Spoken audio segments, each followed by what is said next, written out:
This is the Troll Patrol, live with Justin Freakin. You guys are talking about death in the chat, and I'm like frantically looking at the news, like, who died? What are they talking? Like, I was looking for a celebrity or something. Like, meanwhile, I'm sitting over here, and like the top story is the presidential candidate from Ecuador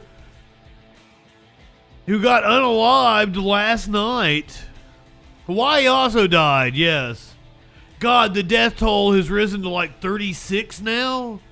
It was at 6 last night when we were... Warlord, I think you might have went to bed by that time. We watched the video. We watched like drone footage. We watched a woman drive through the town with fire on each side of her. And then just some dude walking through the middle of the road. It was wild. DJ Dub, clinically. 50. Jesus.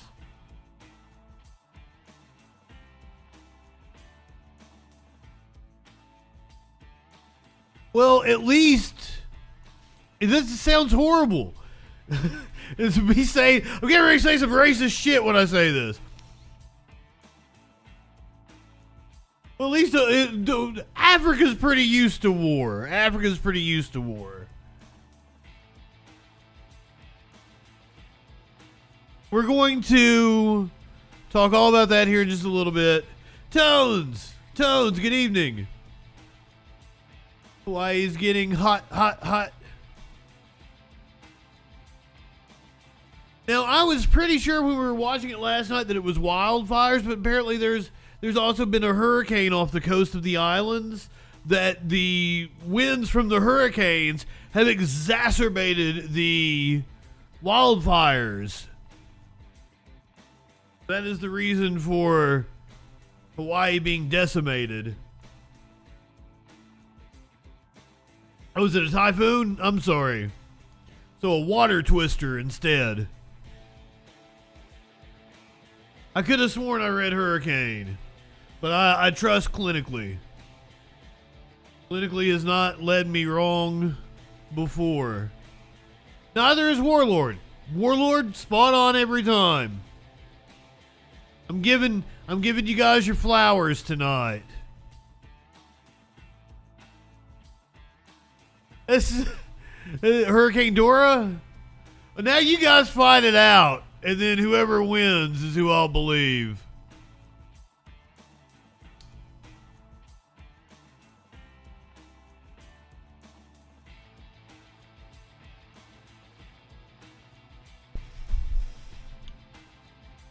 Like, and Warlord's never led me wrong either, and then Warlord chimes in and says something the opposite of clinically, and now like,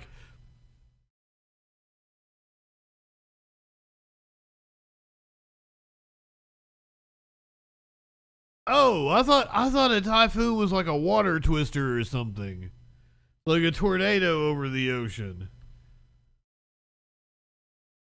So it's just different, like different nomenclature.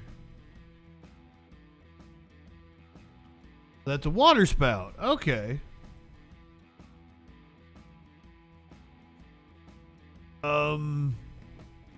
Hurricane Dora was the first tropical cyclone.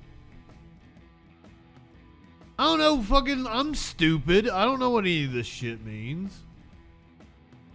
Cyclone, hurricane, water spout, typhoon. I don't fucking know.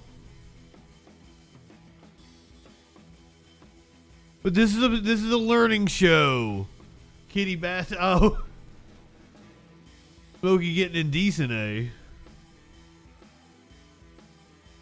I know Typhoon the wrestler. A typhoon is a tropical cyclone. When you sent me the Hurricane Dora,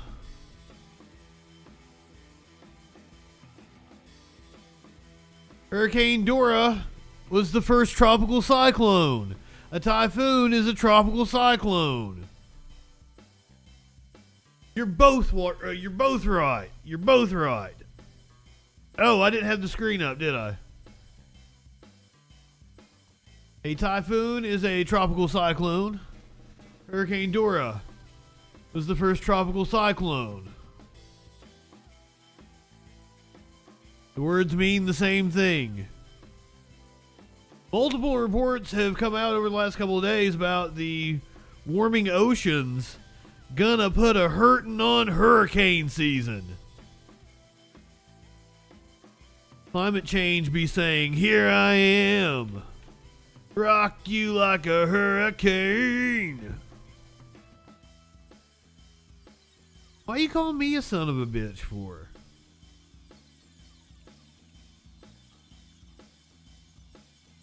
I mean, I may be estranged from my mother, but I'm trying to learn to be accepting of her, because I think I've had the realization in the last few months that she's probably autistic. And that's one of the reasons why she really hasn't gotten me as a artistic person and very creative.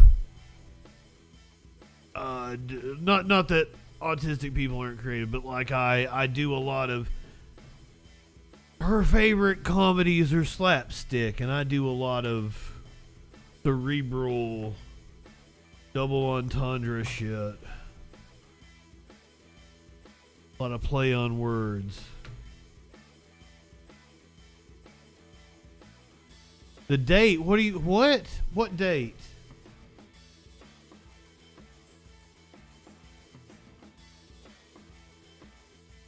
Hurricane is a tropical drink. I don't know. I don't know about no drinks.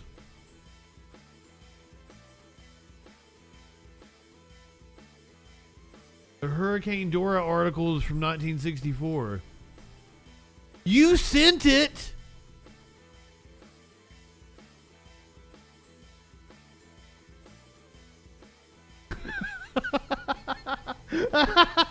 Oh, so Warlord did lead me wrong. Oh shit, the death toll in Hawaii up to 53. God damn. Thank you, Dub. Libertad. Man, let me tell you, Libertad has this I guess you call it like a fun little game. Like, I'll wake up in the morning, I'll check all the social medias, and usually Libertad will have put a fun little caption under last night's stream. And this morning he said something about Quentin Tarantino. And I couldn't remember for the life of me making reference to Quentin Tarantino during the stream at all. And I'm like racking my brain like, I have no clue.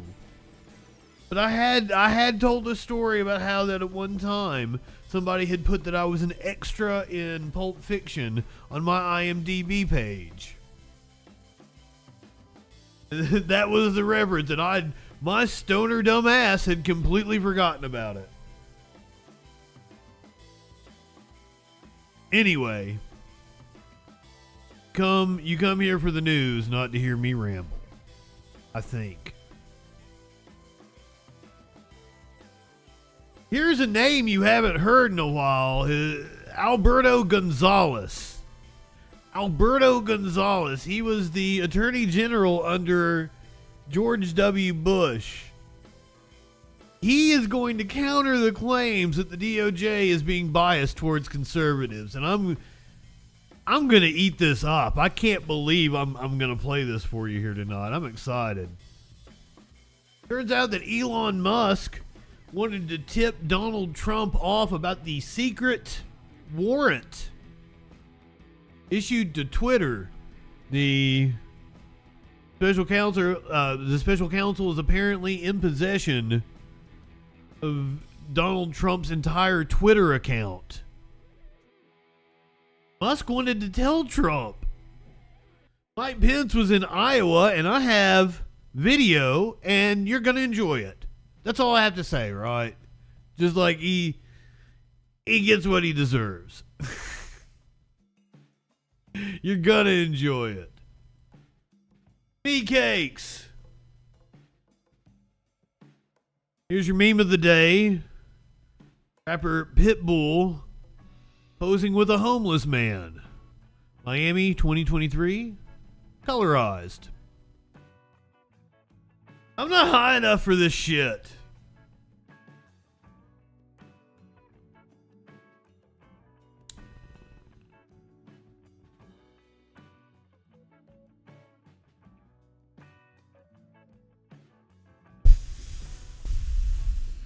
Somebody on YouTube asked if I was on something.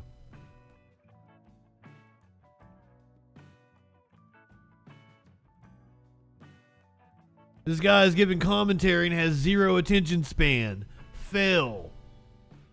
Well, we were watching Matt Walsh. If you guys remember, it was the clip where, like, I thought it was hilarious, and at the end of it, I just kind of stopped paying attention. And I was like, I don't give a shit about Matt Walsh, and turned it off. I thought that was fucking hilarious. So the clip is like me setting up the clip and making jokes about Matt Walsh. And then the end of it when I'm just like, fuck, what was he saying?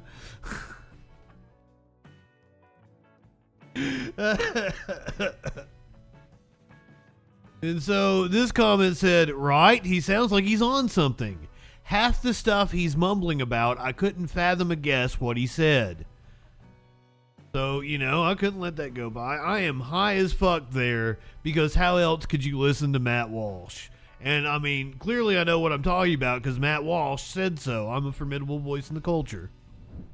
JustinFREAKIN is a formidable voice in the culture. So I wondered if maybe I did mumble, because I was high as fuck. But I turned on the closed captioning, and the robot knew exactly what I was saying. Like, didn't miss a word. So, you know, perhaps it's a you thing, ma'am. I'm sorry. Posty! We're going to hear from Joe Rogan and Posty tonight. Hold on to your pants. Sparkles, like even you, you're going to agree with what Joe Rogan has to say tonight. It's a very rare W for Joe Rogan here on the Troll Patrol. So that's all we'll have to say about that. Bill Maher complaining about the Barbie movie. I got a Bill Maher meme somewhere. Hold on. I don't think it was a meme. I think it was just a tweet.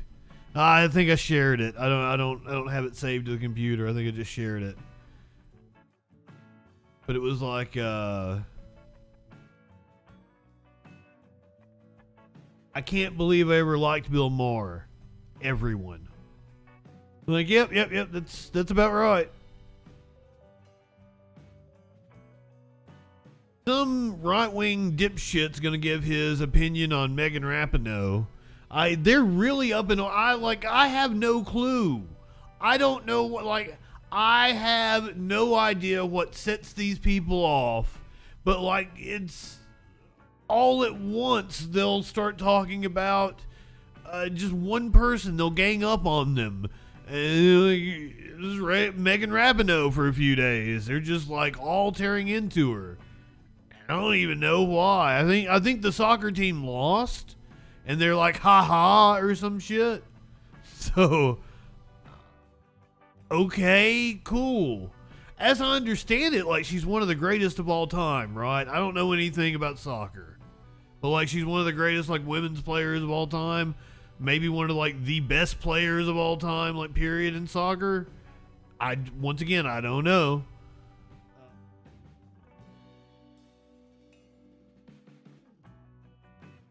It's a shame that, if she is that talented, that she is denigrated just because they don't like her politics. But, that's one of the things about being a woman and a lefty. It's a double whammy.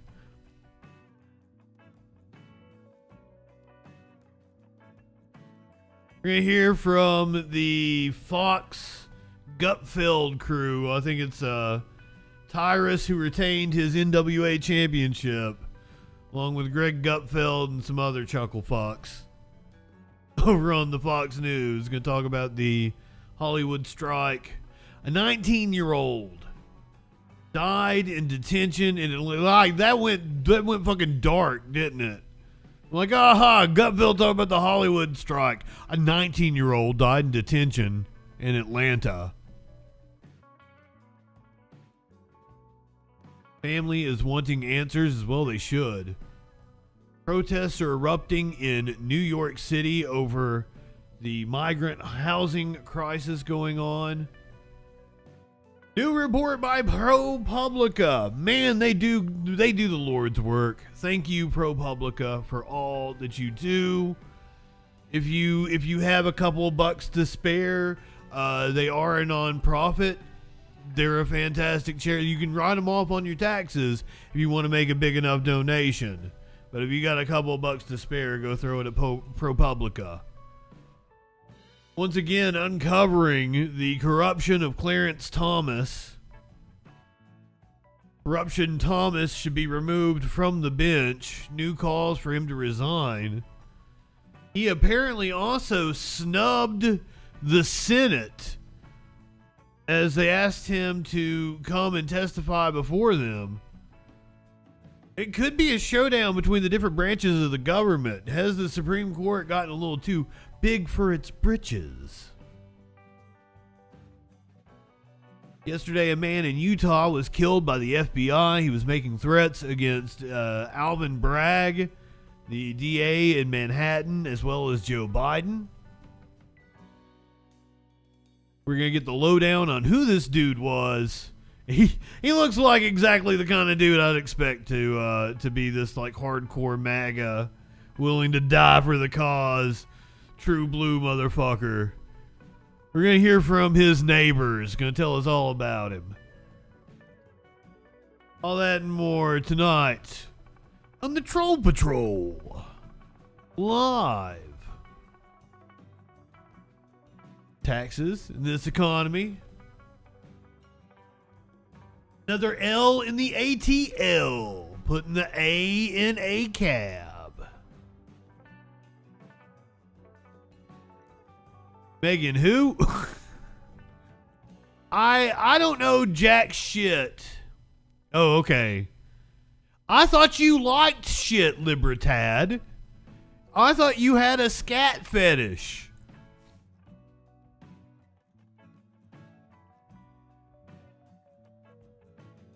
You didn't like that giant dookie we had on the screen?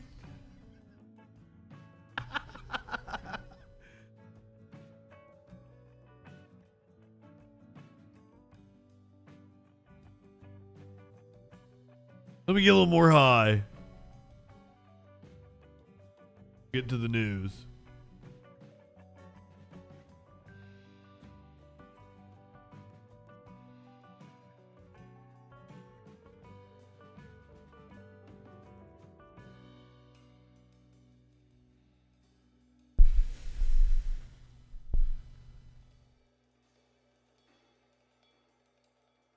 Ooh, that was a rough one. Good thing we're watching a video, because I'm not going to be able to talk for a little bit. We're going to Ecuador, and I have the video. If they don't show it in the... You don't actually see him get shot, but you can see the scene. If they don't show it in the news report, I have the video. We'll watch it afterwards. Glad you're streaming with us. Well, news out of Ecuador now as presidential candidate Fernando Villavicencio is assassinated while leaving a political rally in the capital of Quito. We want to warn you, the video may be disturbing. The video footage now being received by investigators. It actually captures the moment that Villavicencio here got into the car just before the gunshots were fired. The assassination comes just 10 days. Oh, they didn't show it. Presidential election. Our Mexico City. You don't really see anything because, like, the camera kind of goes down. People are scattering, so you just hear the gun. Like, we'll watch it after the news report. Correspondent Matt Rivers has been covering the story for us. Joins us now with more. So, Matt, what are you hearing from police? Who do we think is responsible? Yeah, Kara, what authorities are saying is that they do believe there is some sort of organized crime connection at this point. We know that this candidate, Fernando Villavicencio, has received... So unfortunately for us, he was an anti-corruption candidate. I do believe he was leftist in his beliefs. And once again, they're saying organized crime.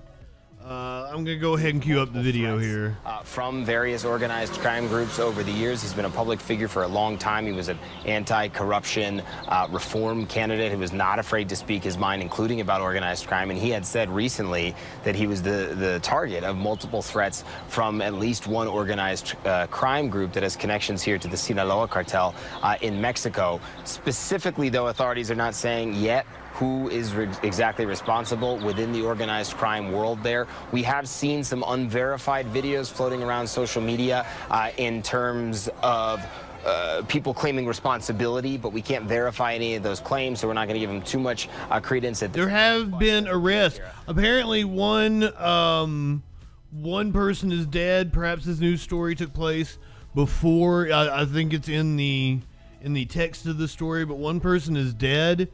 That was apparently one of the suspects, and a couple of people have been arrested. That there is an organized crime connection. So let's talk about current President Guillermo Lasso. How is he responding? Is the presidential election even going to take place?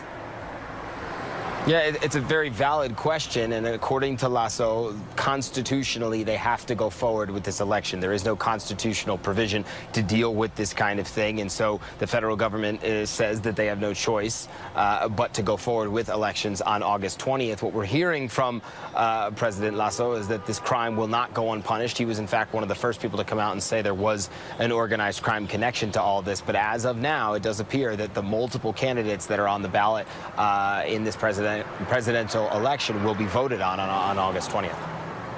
You know, talking about the organized crime being behind the assassination here of Villavicencio, you know, he was campaigning against this corruption in Ecuador.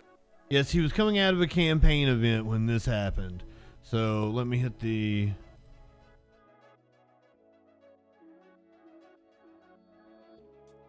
content warning, even though you don't really see anything. As I said, the camera kind of goes down, people scatter.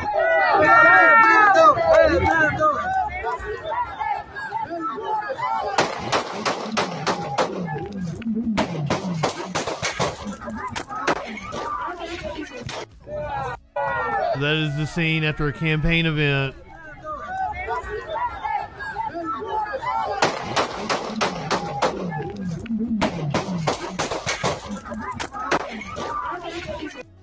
That's wild.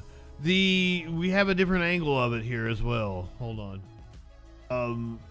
There was an assassination attempt on was it the vice president of Argentina a few months back? And it also was as she was coming out of a campaign event and getting into a car like this. This is wild. They got the balls to do it like that.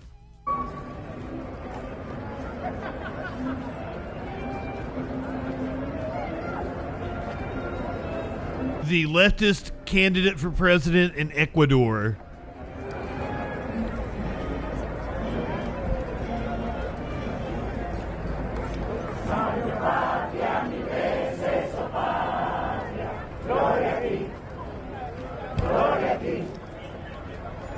Oh, this might be a vigil. I thought we had a different angle.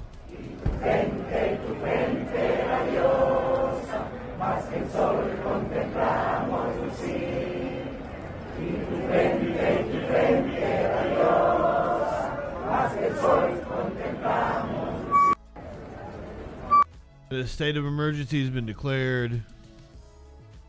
With the cartels, the gangs, the drug trafficking. It's completely out of control, as you know.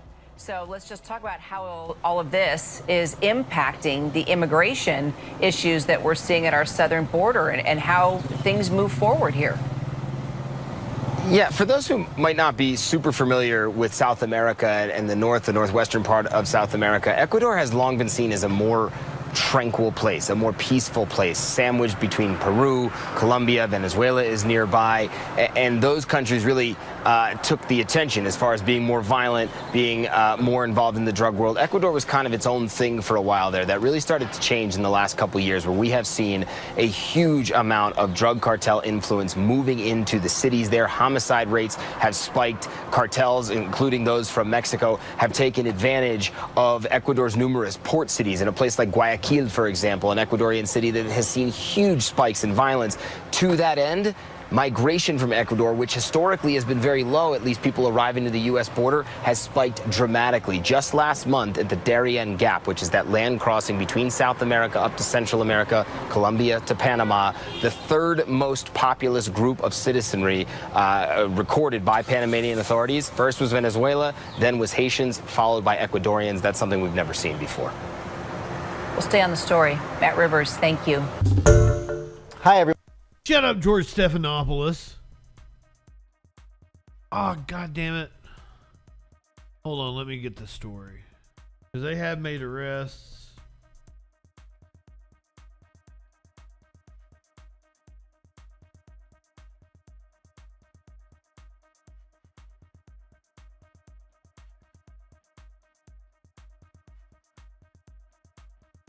Go to the AP. 30 minutes ago.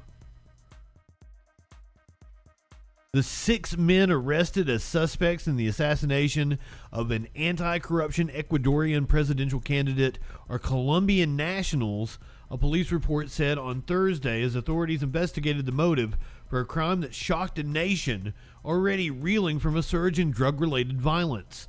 The 6 men were captured hiding in a house in Quito, Ecuador's capital, and said the report, which was reviewed by the Associated Press. Officers also seized 4 shotguns, is that 5? I don't even know how you say 556 millimeter rifle, ammunition, 3 grenades, along with a vehicle and a motorcycle. Fernando Villavicino. God damn it, I'm not even going to try. I'm sorry. He was 59. He was known for speaking up against the drug cartels, and he was assassinated in Quito on 5.56 rounds. Thank you, clinically.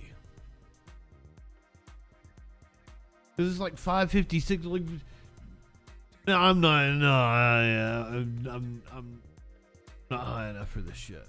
Who was known for speaking up against drug cartels, was assassinated on Wednesday, less than 2 weeks before a special presidential election. He was not a front runner, but his death deepened the sense of crisis around organized crime that has already claimed thousands of lives and underscored the challenge that Ecuador's next leader will face. Ecuador's interior minister, Juan Zapata, had earlier confirmed the arrest of some foreigners in the case, although he didn't give their nationalities. Zapata described the killing as a political crime of a terrorist nature aimed at sabotaging the August 20th presidential election. The police report doesn't say whether the Colombians are alleged members of a criminal group. Zapata said those arrested were linked to organized crime, although he didn't give more details. Valvicencio had said he was threatened by affiliates of Mexico's Sinaloa cartel, one of a slew of international organized crime groups that now operate in Ecuador. He said his campaign represented a threat to such groups. The involvement of Colombian nationals brings to mind the 2021 assassination of Haitian President Javier Moïse, who was shot a dozen times at his private home. Among the people arrested in the case are 18 former soldiers from Colombia.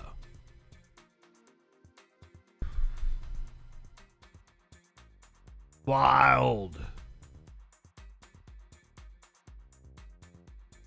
That's what we do here on the Trail Patrol. We cover the wild shit going on all over the world.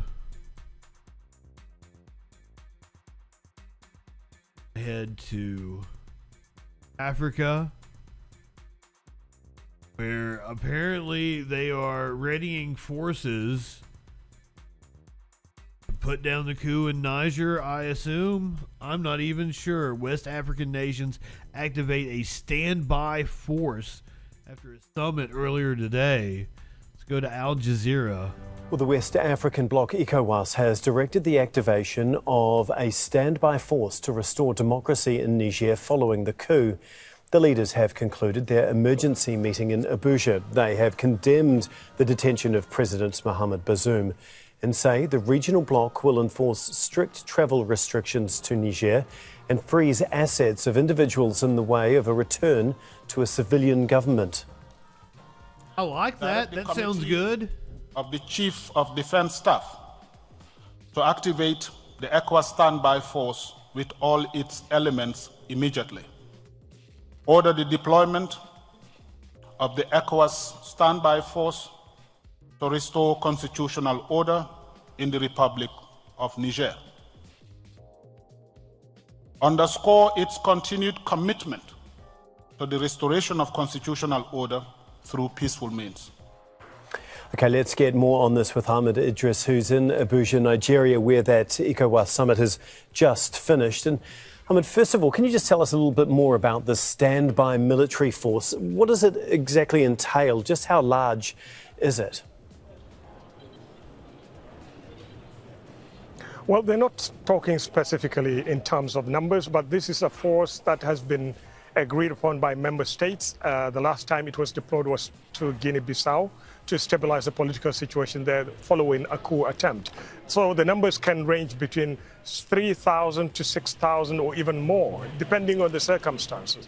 And this comprises mainly of the military, the police, and even civil components of that standby force.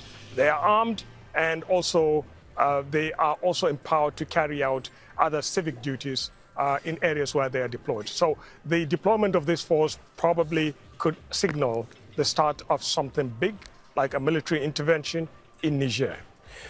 Okay, is this actually going to work, do you think? I mean, we're looking at strict travel restrictions to Niger, freeze on assets for individuals in a bid to try and return the civilian government. Is any of this actually going to work?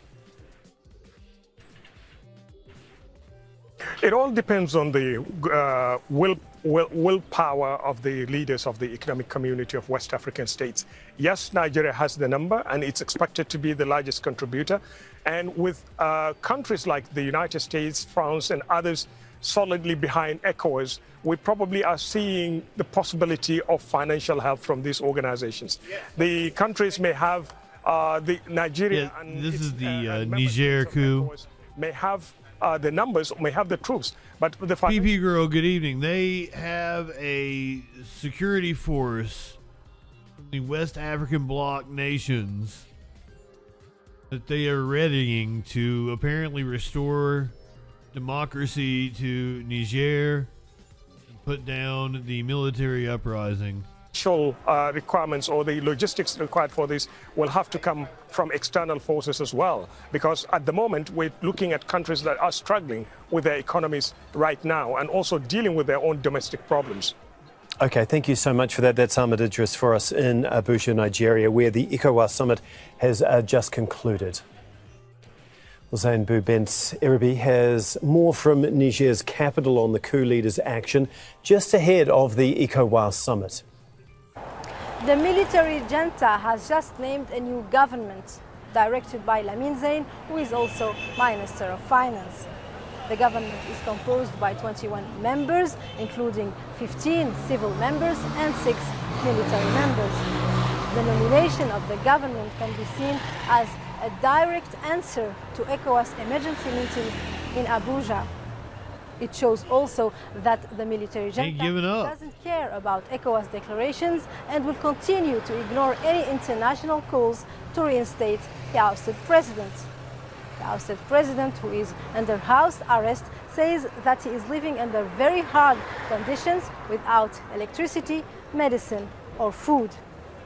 Coup leaders have also accused French forces for fearing captured terrorists in order to destabilize Niger. Senator Tabi Al Jazeera, Niamey.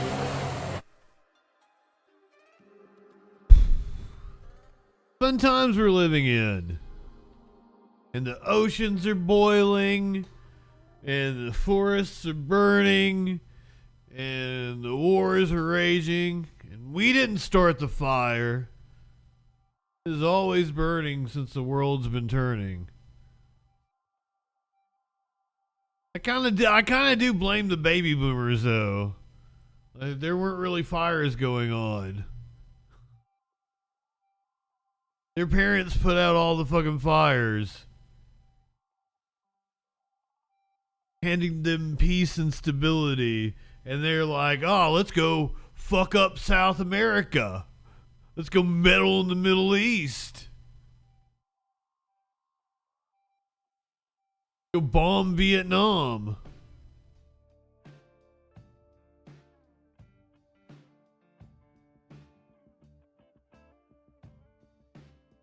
Oh my God, I didn't know it. I didn't know what we were getting ready to watch. I'm sorry. And every time it pops up, I'm like, I didn't know it was this. He got a good interview though. I want to watch this interview.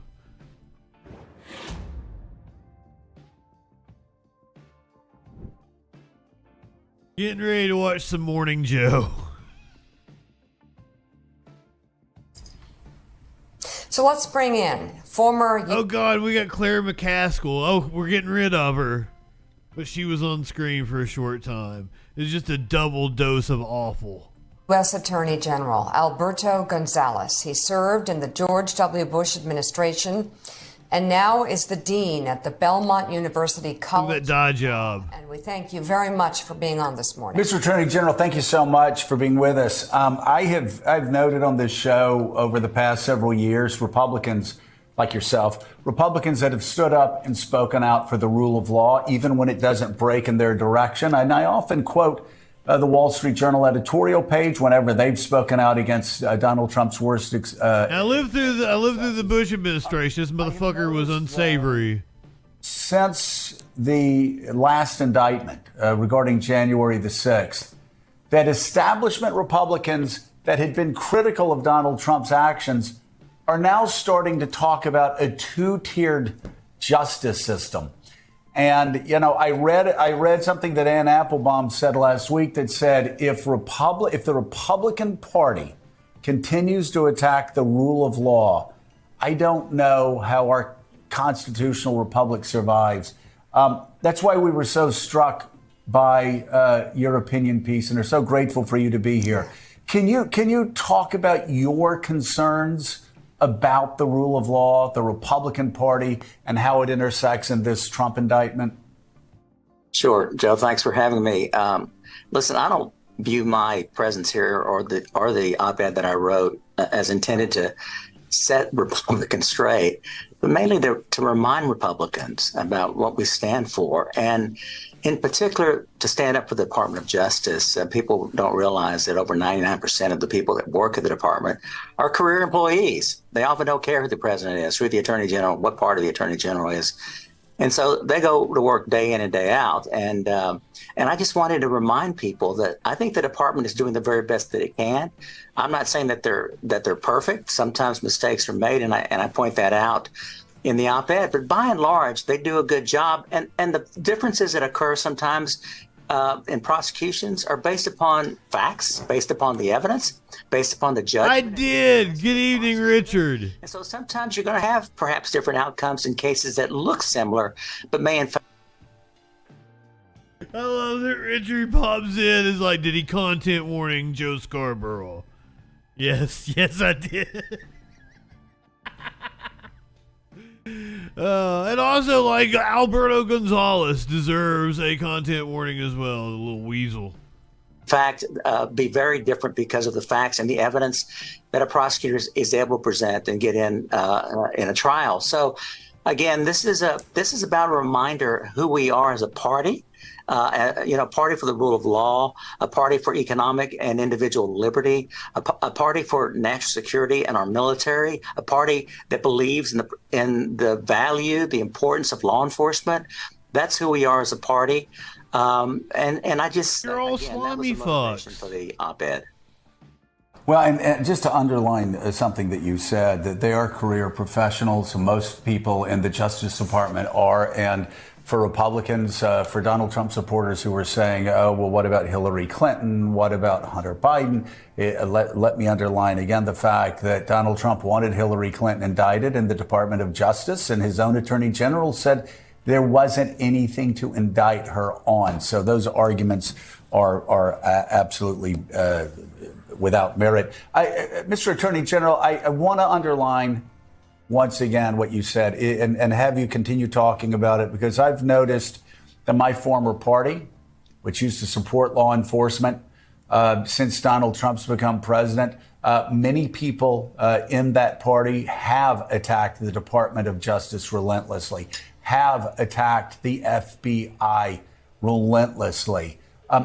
Talk about the importance of Republicans doing what Republicans used to do, and that is defending the rule of law and defending the Justice Department that holds that on its shoulders every day, those professionals. I mean, if we're talking about Republicans that actually believe in the rule of law, you got to go back to like fucking Eisenhower, because this motherfucker wasn't in an administration that did that. This motherfucker helped set the stage for Donald Trump. That's what Alberto Gonzales did. He was one of the ones that tried to, he was involved in what they called the constitutional crisis when,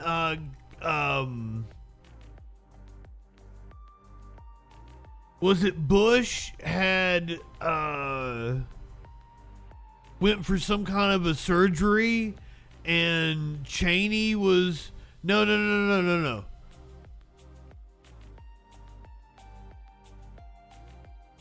Was Alberto Gonzales like the deputy attorney? Because, like, goddamn, guys, this is like 20 years ago.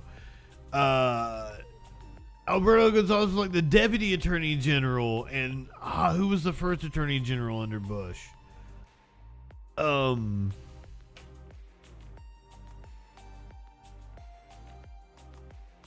Ashcroft? No, he wasn't attorney general.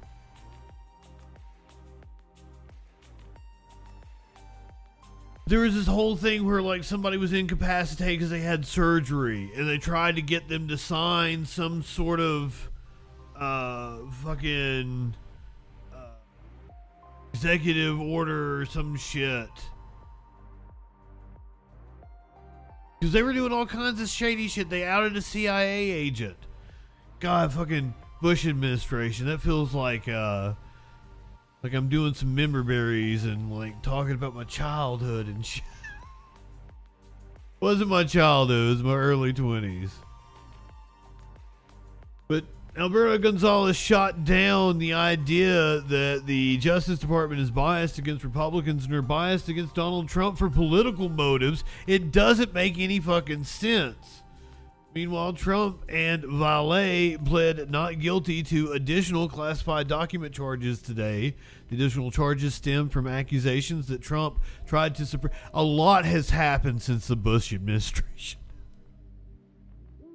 The additional charges stem from accusations that Trump tried to suppress subpoenaed security camera footage. Former United States President Donald Trump and his valet, and I've done a lot of drugs, with his valet Walt Nauta, have entered pleas of not guilty in a Florida federal court in response to additional charges made in the case about an alleged mishandling of classified documents. A lawyer for Trump entered the plea on his behalf on Thursday, as the former president had previously waived his right to attend the hearing. Yeah, I can't believe I would do drugs. Nada. Meanwhile, attended the hearing in person, held in the Fort Pierce courtroom of U.S. Magistrate Judge Shanique Mills Maynard.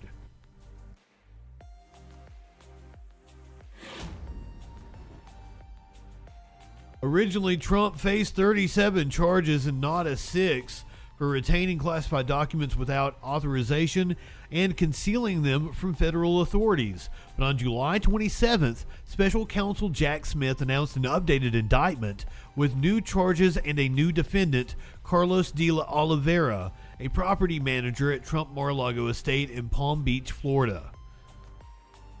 So that's Nada right there, leaving the courthouse. Two of the new charges stem from an indictment in which Trump allegedly ordered his employees to delete security camera footage at Mar-a-Lago after a grand jury subpoenaed the tapes. In the updated indictment, prosecutors describe how Trump allegedly dispatched Nada to Palm Beach to meet with Oliveira, who then told another Mar-a-Lago employee that the boss, the big guy, it's the big guy. Come on, man. Wanted the surveillance server wiped.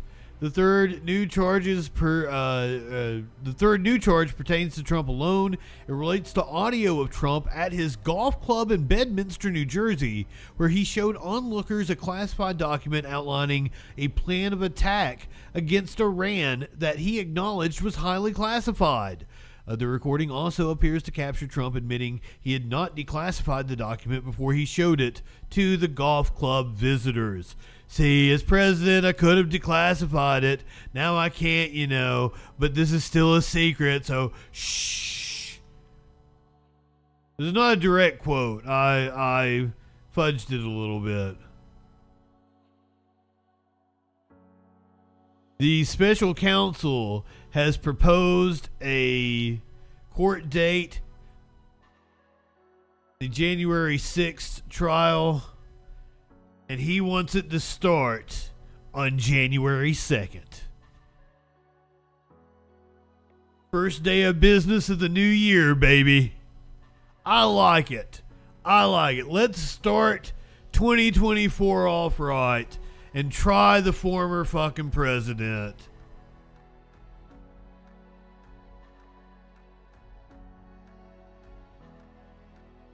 I can see Trump trying to make it drag on, but also I don't know how you make it drag on. It's pretty open and shut. It is so open and shut that it's in the realm of possibility that we could get a verdict on January 6th. What sweet justice that would be. However, once again, Trump's tactics are to delay, so whether it even starts on January 2nd is a whole nother bag of worms. Apparently, government lawyers estimate that the case could last about 4 to 6 weeks.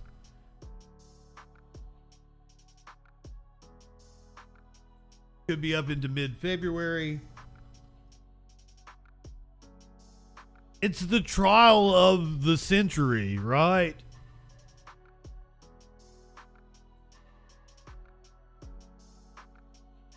Unfortunately, once again, cameras not allowed in a federal courtroom. I don't know if perhaps they're somebody, the state makes a motion, or I mean not the state. The special counsel makes a motion to allow cameras. It would be awesome to watch this. Most importantly, a January 2nd trial date would vindicate the public's strong interest in a speedy trial. Nix, good evening. I don't remember exactly, but I feel like living through it as like I was in 5th or 6th grade. I feel like the OJ trial took months. I feel like that was on for like 8 or 10 months.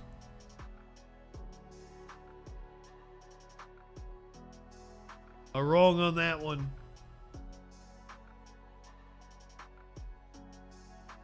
And yes, I would sit here and watch every second of that. The former president, who is the front runner for the GOP nomination in 2024, has been suggesting he wants to delay the case, perhaps until after the next election. Gains the White House, Trump could instruct his attorney general to drop the case or even seek a pardon for himself. Trump has pleaded not guilty to the federal charges. Prosecutors said in a new court filing that there's no need for such a lengthy delay. It was 11 months. I felt like it was a long time. They are ready to begin turning over witness interviews, grand jury transcripts, and evidence obtained through search warrants, and already have organized those papers in an easy-to-read format. They made it easy for them. They've already put everything together for the defense. Both sides are due in court in Washington, D.C. on Friday. This is to argue over the terms of the protective order that could prevent Trump from sharing certain kinds of sensitive information on social media and elsewhere in advance of the trial. Trump's attorneys are scheduled to respond to the proposal in writing in the coming days. It's going to be left up to Judge Chutkin,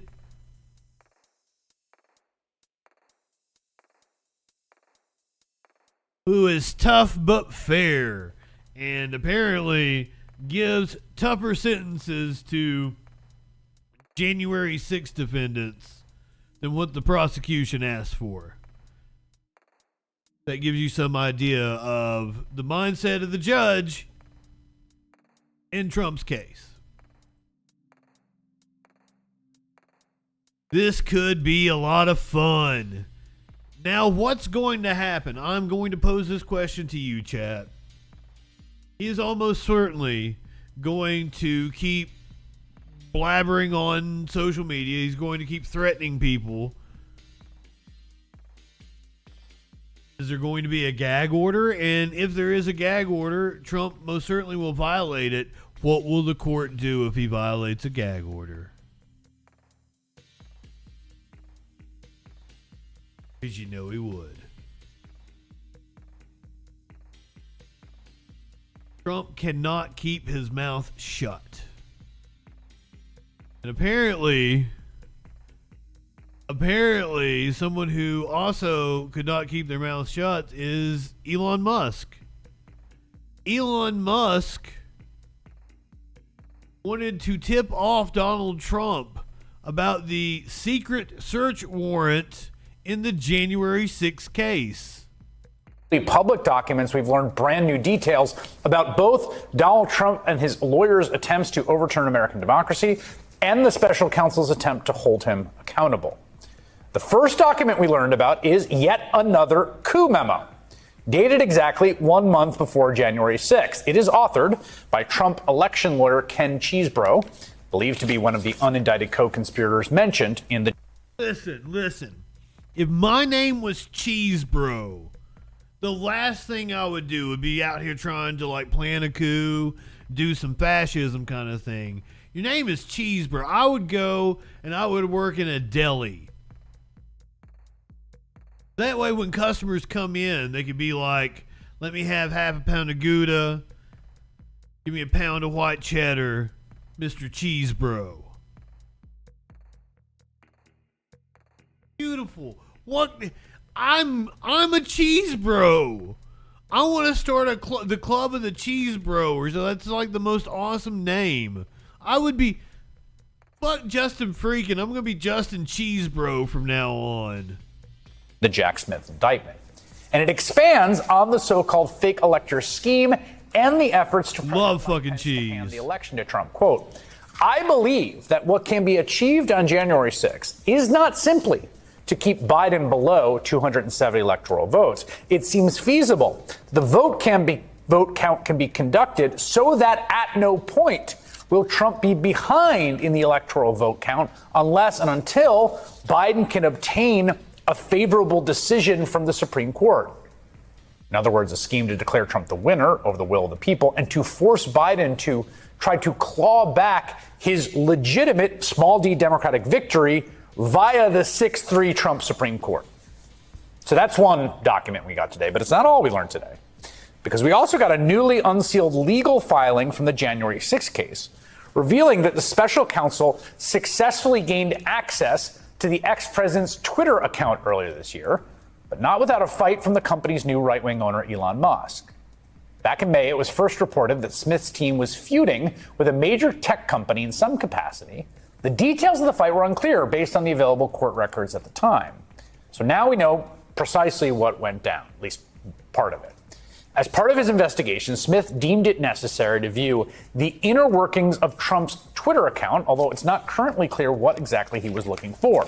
Per the legal filing, quote, on January 17th, 2023, the government applied for and obtained a search warrant that directed Twitter to produce data and records related to the real Donald Trump Twitter account. Based on affidavits, the district court found probable cause to search the Twitter account for evidence of criminal offenses. In other words, Smith was able to convince a judge that there was reason to believe Donald Trump's Twitter account contained evidence of crime. Probable cause, constitutional standard. Now, at the time, Twitter was newly in the hands of that gentleman there. You probably know him, Elon Musk, who was very busy building a public image as a right-wing troll. And the company was operating in such a state of manifest dysfunction, Smith's prosecutors could not even get through to them initially. I quote again, "The government faced difficulties when it first attempted to serve Twitter with the warrant. On January 17th, 2023, the government tried to submit the papers through Twitter's website for legal requests, only to find out the website was inoperative. 2 days later, the government successfully served Twitter through that website."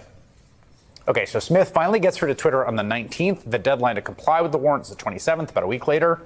Let's see how that went. Quote, "On January 25th, when the government contacted Twitter's counsel to check on the status of Twitter's compliance, Twitter's counsel stated that she, quote, had not heard anything about the warrant.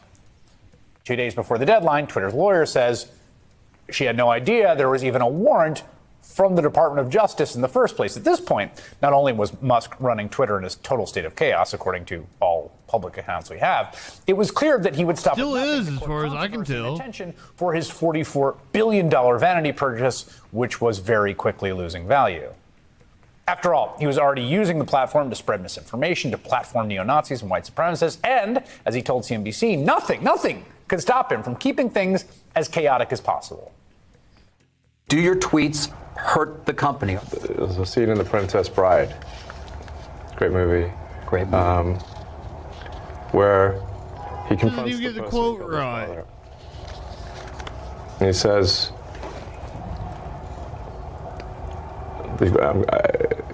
offer me money. Offer me power. I don't care. So you just don't care? I'll say what I want to say, and if the consequence of that is losing money, so be it. Okay, that last part's going to be important in just a second. God, that man's so stupid. Part of this whole ordeal. Smith's prosecutors had to take steps to ensure that Musk would not spill the beans about the search warrant. Quote, "The government applied for and obtained a non-disclosure order which prohibited Twitter from disclosing the existence or contents of the search warrant to any person. The district court found that there were reasonable grounds to believe that disclosing the warrant to former President Trump would, quote, seriously jeopardize the ongoing investigation by giving him, wait for it, an opportunity to destroy evidence, change patterns of behavior, or notify Confederates." Put more simply, later in the filing, quote, "The whole point of the non-disclosure order was to avoid tipping off the former president about the warrant's existence." Now, Musk was apparently not happy he couldn't tell Trump about the search warrant. 4 days after the initial deadline, he challenged the entire process. 4 days after the deadline, he challenged, okay? On the grounds he had a free speech right to spill the beans regarding this ongoing criminal investigation of the ex-president of the United States. Quote, "In its motion challenging the non-disclosure order, Twitter argued that the order violated the company's First Amendment right to communicate with its subscriber," the guy who abandoned the platform, "former President Trump." So, Musk is saying, we're not going to cooperate with your warrant until court rules on whether or not I can talk about it. And then the court ruled against Musk. Moreover, they held Twitter in contempt for again missing the deadline to comply with the warrant. Which means, in addition to access to Trump's account, the company had to fork over $350,000 in fines. If you are shocked and surprised today to learn that Jack Smith got access to Trump's account, whatever private messages might be contained therein, no, you may not be alone. And over $250,000. He is as well. Today he posted, quote, "Just found out that crooked Joe Biden's DOJ secretly attacked my Twitter account." They didn't attack it, they just served a warrant on it. "Making it a point not to let me know about this major hit on my civil rights."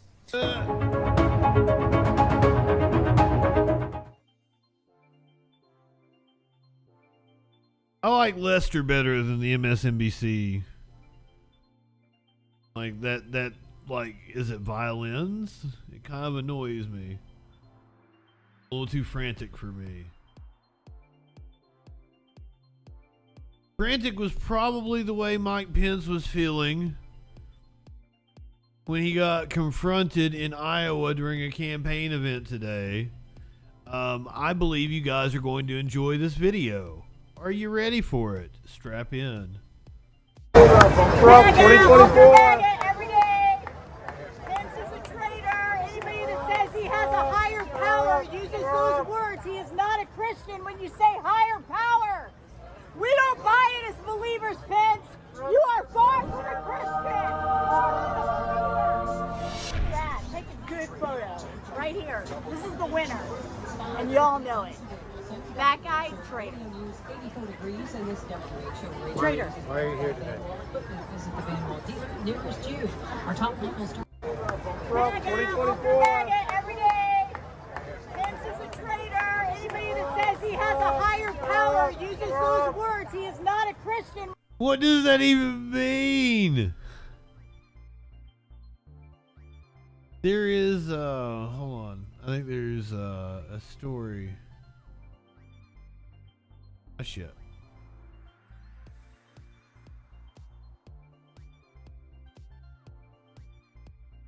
It was just a couple of lone kooks. It wasn't like Mitch McConnell getting drowned out. Unfortunately. That was far better.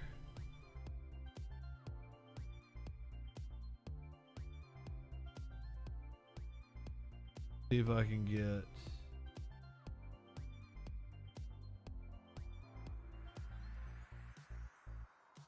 See, this is what I really wanted.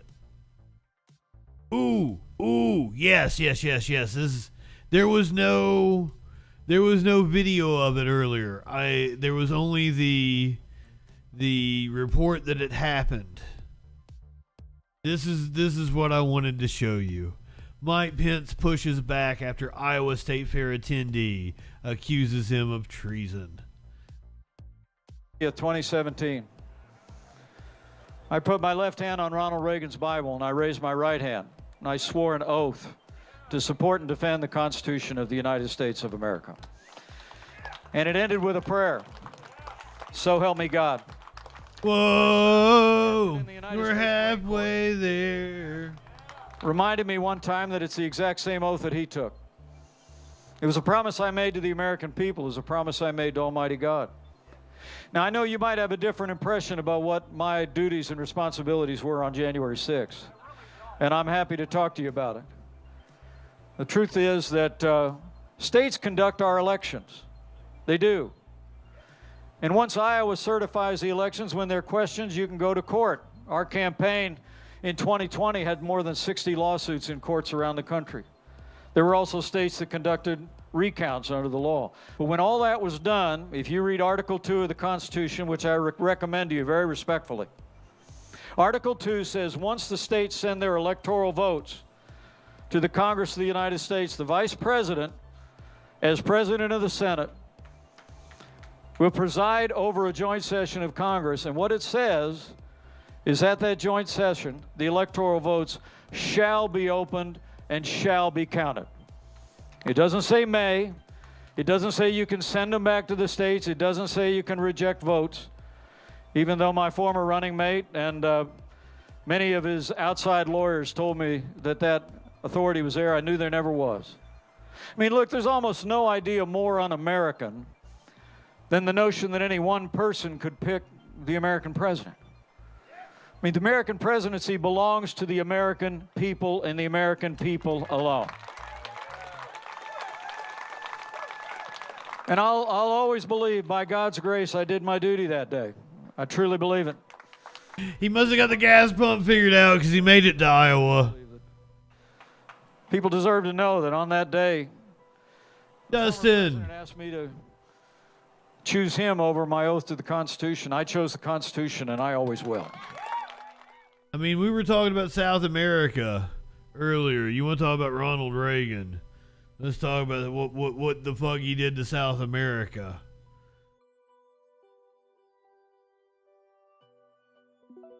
So last night we reported on a man in Utah.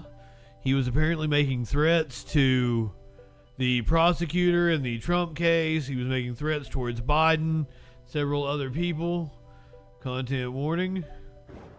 He was killed by the FBI. We're now learning exactly who he is. And I don't think any of this is going to surprise any of us. He's got his Bigfoot outfit on. We're learning more about the man who was shot and killed by FBI agents after allegedly making threats against President Biden online. Stephen Fabian on what the agents discovered that was so concerning. The FBI feared he was a lone wolf assassin, but neighbors say he was just a grumpy old man. 75-year-old Craig Robertson was shot dead in an FBI raid at his home in Provo, Utah. Oh, they have a SWAT team right there. You can hear yelling inside the house, then neighbor John Michael Osola shot the video. The FBI opened the door. They're looking for Craig Robertson, and he kind of started yelling back at one point. He just started yelling, "I haven't broken any federal laws." The shocking event is being compared to the Clint Eastwood movie In the Line of Fire, with Secret Service agents on the trail of an assassin. The raid came after Robertson spent months peppering social media with lurid threats against President Biden and other Democratic Party leaders. One chilling... That'll do it. I hear Biden is coming to Utah, digging out my old ghillie suit and cleaning the dust off the M24 sniper rifle. This photo shows Robertson in a ghillie suit, which is used by snipers for camouflage. Robertson described himself on social media as a MAGA Trumper. He had an arsenal of weapons in his home. He first came to the FBI's attention in March when Donald Trump was indicted in New York City. Robertson threatened Manhattan DA Alvin Bragg, who was prosecuting Trump, posting, "I want to stand over Bragg and put a nice hole in his forehead with my 9mm. When FBI agents came knocking on his door in April and asked Robertson about his threats, he said they were just, quote, patriotic dreams, unquote. After they left, he began posting more threats, this time about FBI agents. With President Biden about to... Wow, it's amazing he was still free. I would have thought all the threats back in April would have got you locked up. I didn't know, you could just go on social media and just say all kinds of shit about the president. I thought it got you a knock on the door a hell of a lot easier than that. What the hell? Park City, Utah, only 45 miles from Robertson's home, the FBI moved in to arrest him. As soon as we heard all the commotion, we heard the yelling, we hopped on his Facebook immediately, and we're kind of a little bit scared seeing some of the things he was posting about. Robertson had been threatening a number of public officials on his social media accounts since at least last September. So let's see. I think we've got different neighbors. I think the local news channel has a report here. That was Inside Edition telling you the lowdown on who the man was. This is the local news, and I think they're going to speak to different neighbors. We might hear from the same dude that we saw in that last report. 4 News celebrates 75 years. Welcome to ABC 4 News at 10. I'm Glenn Mills. And I'm Emily Flores. We thank you for joining us here tonight. A historic visit today, President Joe Biden in Utah. But before he touched down, an FBI raid ended with a Provo man dead, suspected of threatening the president. The FBI identifying that man as Craig Robertson. ABC 4's Jonathan May joining us live from the scene. He's been there all day collecting the latest. What can you tell us tonight, Jonathan? Emily, Glenn, here's the scene roughly 15 hours after the shooting took place. Police tape is still up, and it looks like agents have a mobile unit outside the home. Agents were here trying to serve an arrest and search warrant. That's when the man identified as Craig Robinson was shot and killed, leaving community members who knew him from their local church shocked. I just can't believe this happened in my neighborhood. I just can't believe that, that it came to this. It just seems unreal. Like a complete overreaction. Officials tell us the investigation in Robertson dates back to April. According to court documents, Robertson posted online saying, "I hear Biden is coming to Utah, digging out my old ghillie suit and cleaning the dust off the M24 sniper rifle." In addition to making several buffoon in chief, agents say Robertson suggested online he would take physical action. And I honestly think that come on, man, he may have just let himself get taken away on social media. I can't imagine that he could either physically or mentally act on any of that at all. Through their investigation, the FBI said Robertson allegedly did own a sniper rifle and ghillie suit. No word yet on what took place leading up to the shooting. He went to church every Sunday, so would have never expected something like this to happen. The people who attended his ward said Robertson was in his late 70s. He loved his guns and he loved woodworking as a hobby, but I never saw anything that indicated that he might be violent. And, you know, he could be a kind of curmudgeonly old guy. Curmudgeon! Right now, the FBI is not sharing with us any more information at this time, but they say they take any investigation involving a shooting with their agents very seriously. Reporting live in Provo, Jonathan May, ABC4 News. I just...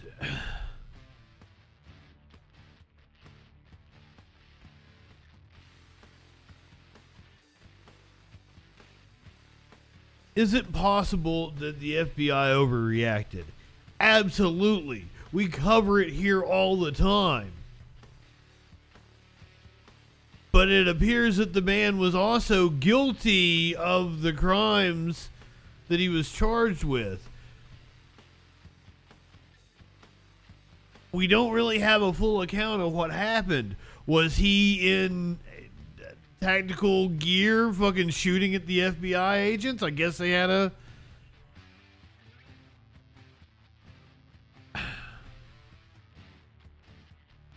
I don't know. It's an indictment of right-wing media. They're the ones with blood on his hands.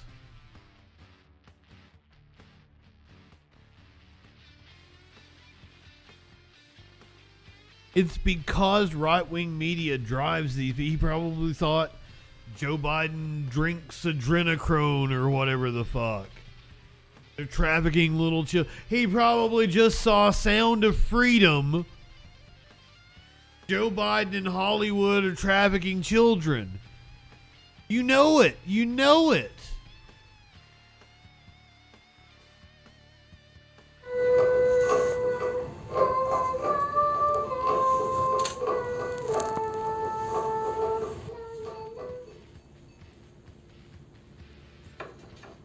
This is creepy. Rocío, hola, soy Giselle. Yo fui la que te escuchó cantar en el mercado. ¿Te acuerdas? Sí. Che. This is creepy. Más linda de lo que recordaba. I'm sorry to put you guys through that. That was the Sound of Freedom. I have it queued up. Maybe we'll watch it one night.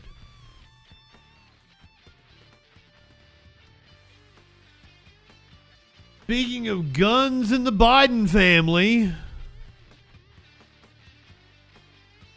Hunter Biden gets a boost as a judge has ruled that a gun charge is unconstitutional. The conviction of a man for possessing a firearm while an unlawful user of drugs has been quashed by an appeals court in a case that could offer fresh hope to Hunter Biden, who has been charged with the same offense. In a ruling issued on Wednesday, the U.S. Court of Appeals for the Fifth Circuit overturned the conviction of Patrick Daniels, judging the initial decision of a lower court was a violation of his Second Amendment rights. Oh my God.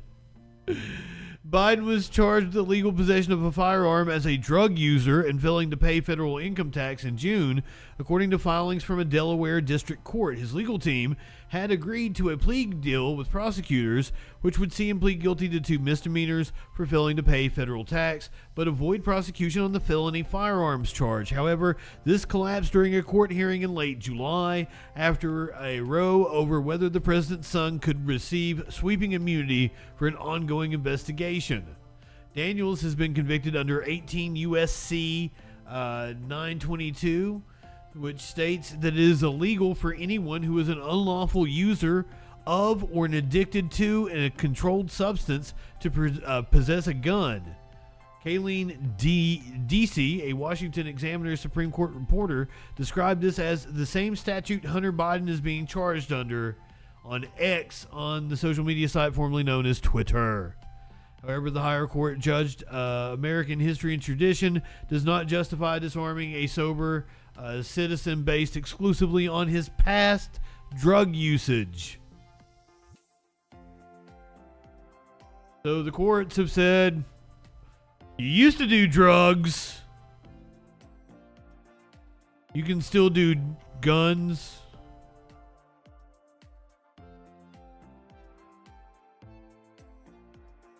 I tried to kind of go with a Mitch Hedberg type joke, but like it didn't work out. I couldn't make it work. I'm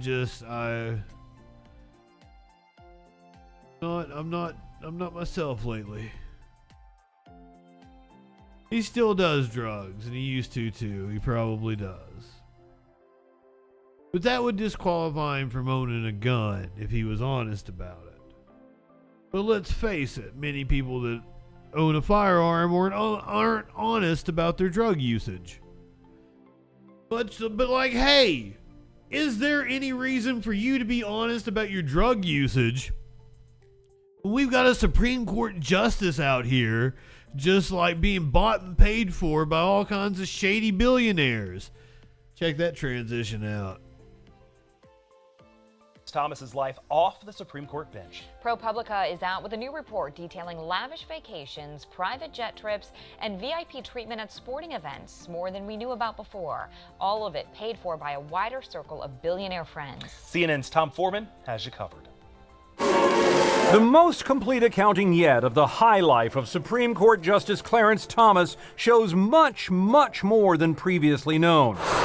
More private jets, more fancy vacations, more sporting events, all gifts from mega-rich businessmen and documented through public and private records, plus interviews by ProPublica. Justice Thomas has been living a life of extreme luxury for 30 years, underwritten by at least 4 different ultra-wealthy benefactors. Earlier reports have revealed lavish gifts to Thomas, including a house for his mother and this 9-day vacation in Indonesia from conservative billionaire Harlan Crow. I've come from regular stock. Who also underwrote a film about Thomas's humble taste. I prefer the RV parks. Now the list of benefactors includes 3 more names according to ProPublica: David Sokol, Wayne Huizinga, and Tony Novelli.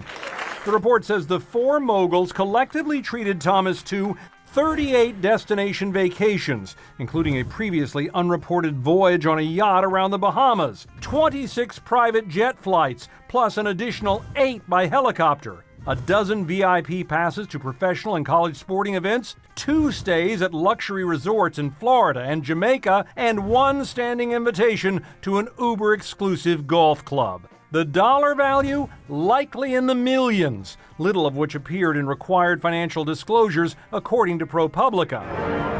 Thomas has previously said he didn't feel the need to disclose some gifts, and that worries Jeremy Fogel, an expert on judicial ethics and a former judge. I simply couldn't have done this, and even if the people involved didn't have interest before the court, it's just the idea that you are receiving gifts of this magnitude.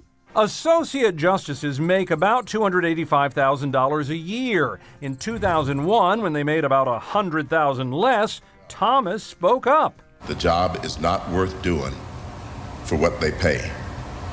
It's not worth doing for the grief, but it is worth doing for the principle.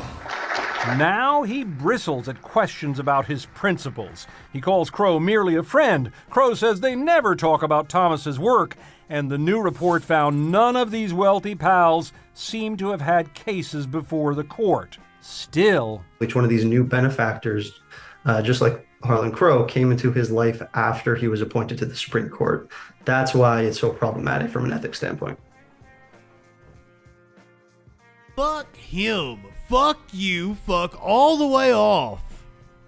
Fuck you and the pube can you rode in on. You piece of shit.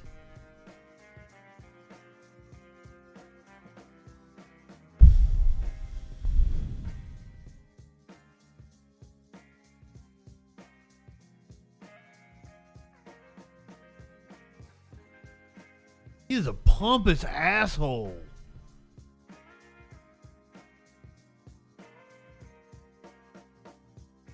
Protests have erupted in New York after a migrant housing crisis. Hundreds of angry New Yorkers taking to the streets to voice one message.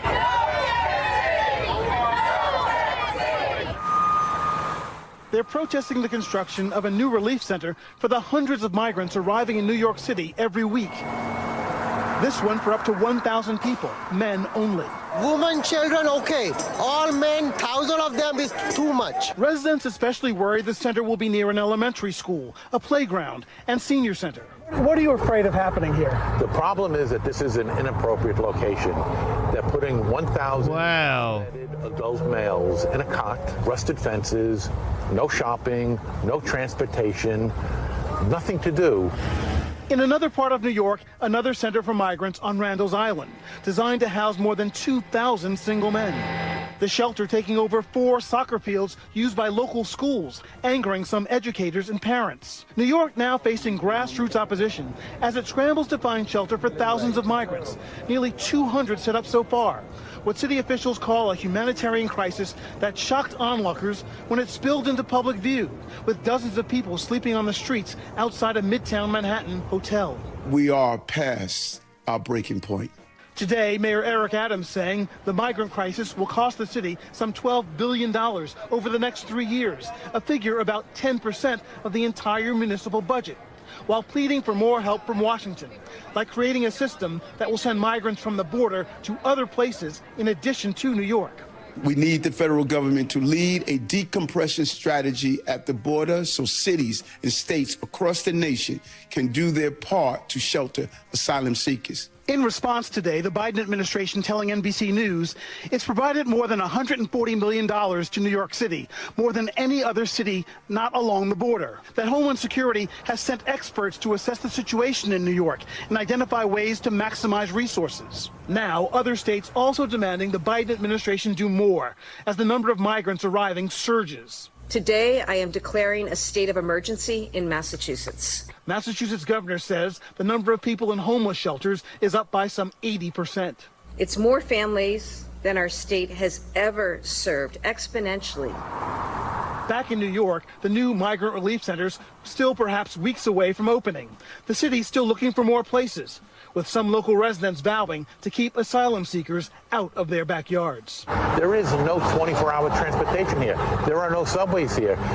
This is inhumane to the migrants by elected officials who purport to be concerned about them.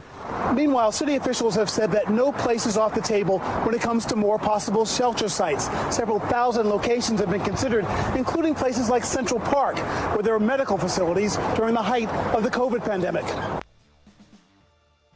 Shut up, Lester. YouTube channel. Follow today. Yes, why can't we have a humane system where we integrate people and help them find housing and employment and shit? But we don't do it for our own citizens, so I mean it's a complete knock on the system. It's not a whataboutism, you know, like a right winger would do it, like, well, we should use it on our own. No, I want to help the migrants, but like we also should have programs for our citizens as well. There's a lot of things we should do as a country that we just don't tax rich people enough. Oh. No, we would rather treat people inhumanely, like I assume they did in Atlanta.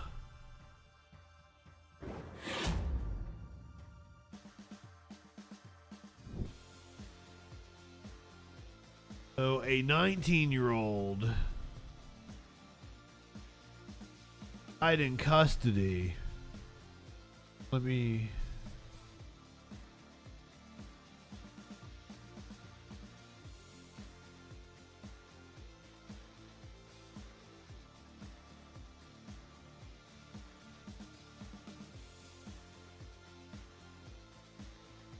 So...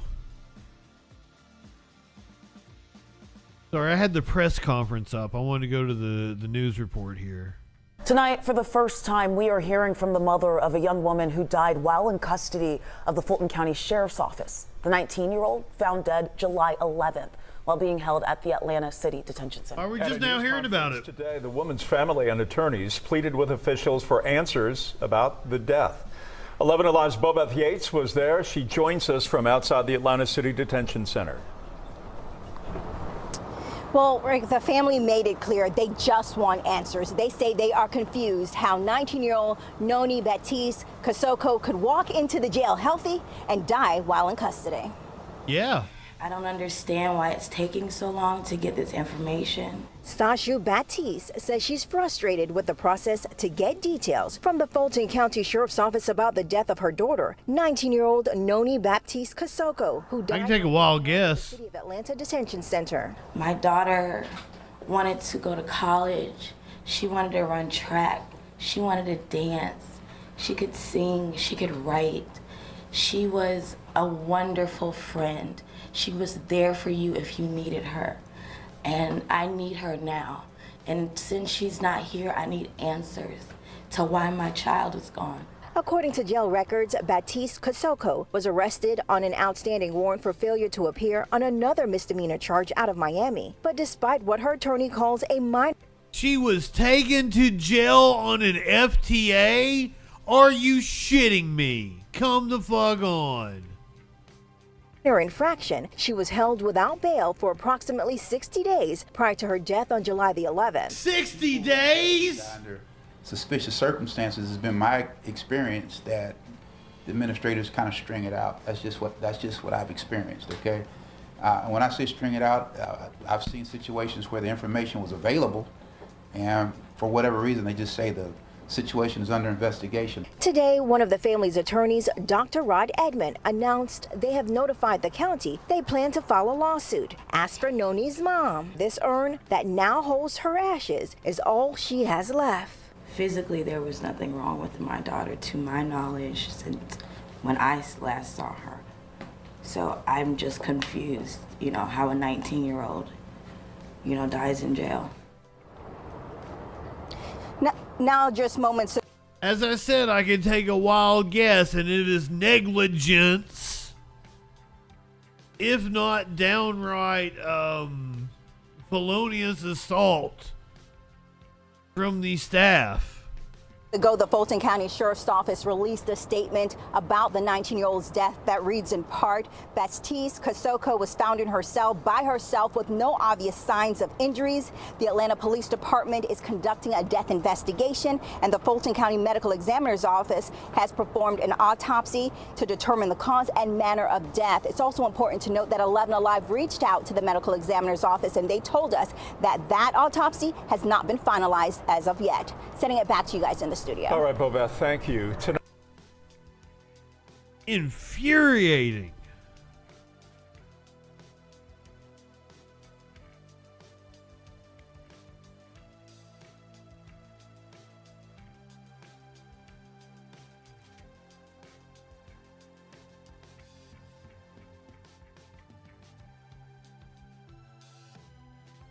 I mean, I don't advocate burning it down. I mean, we have to take over the system. We have to do something.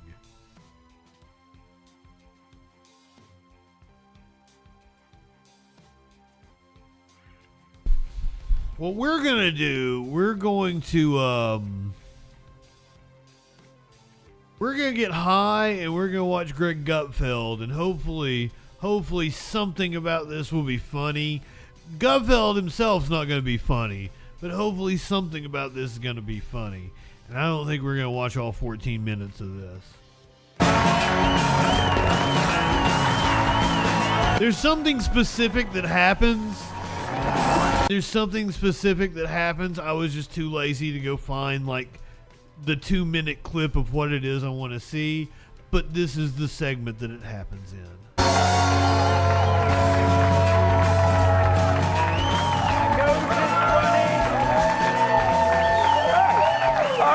Happy Monday, everybody. Oh, you look fantastic. Monday. I want to talk about a fascinating story right out of Los Angeles, a place where your yard is someone else's campground.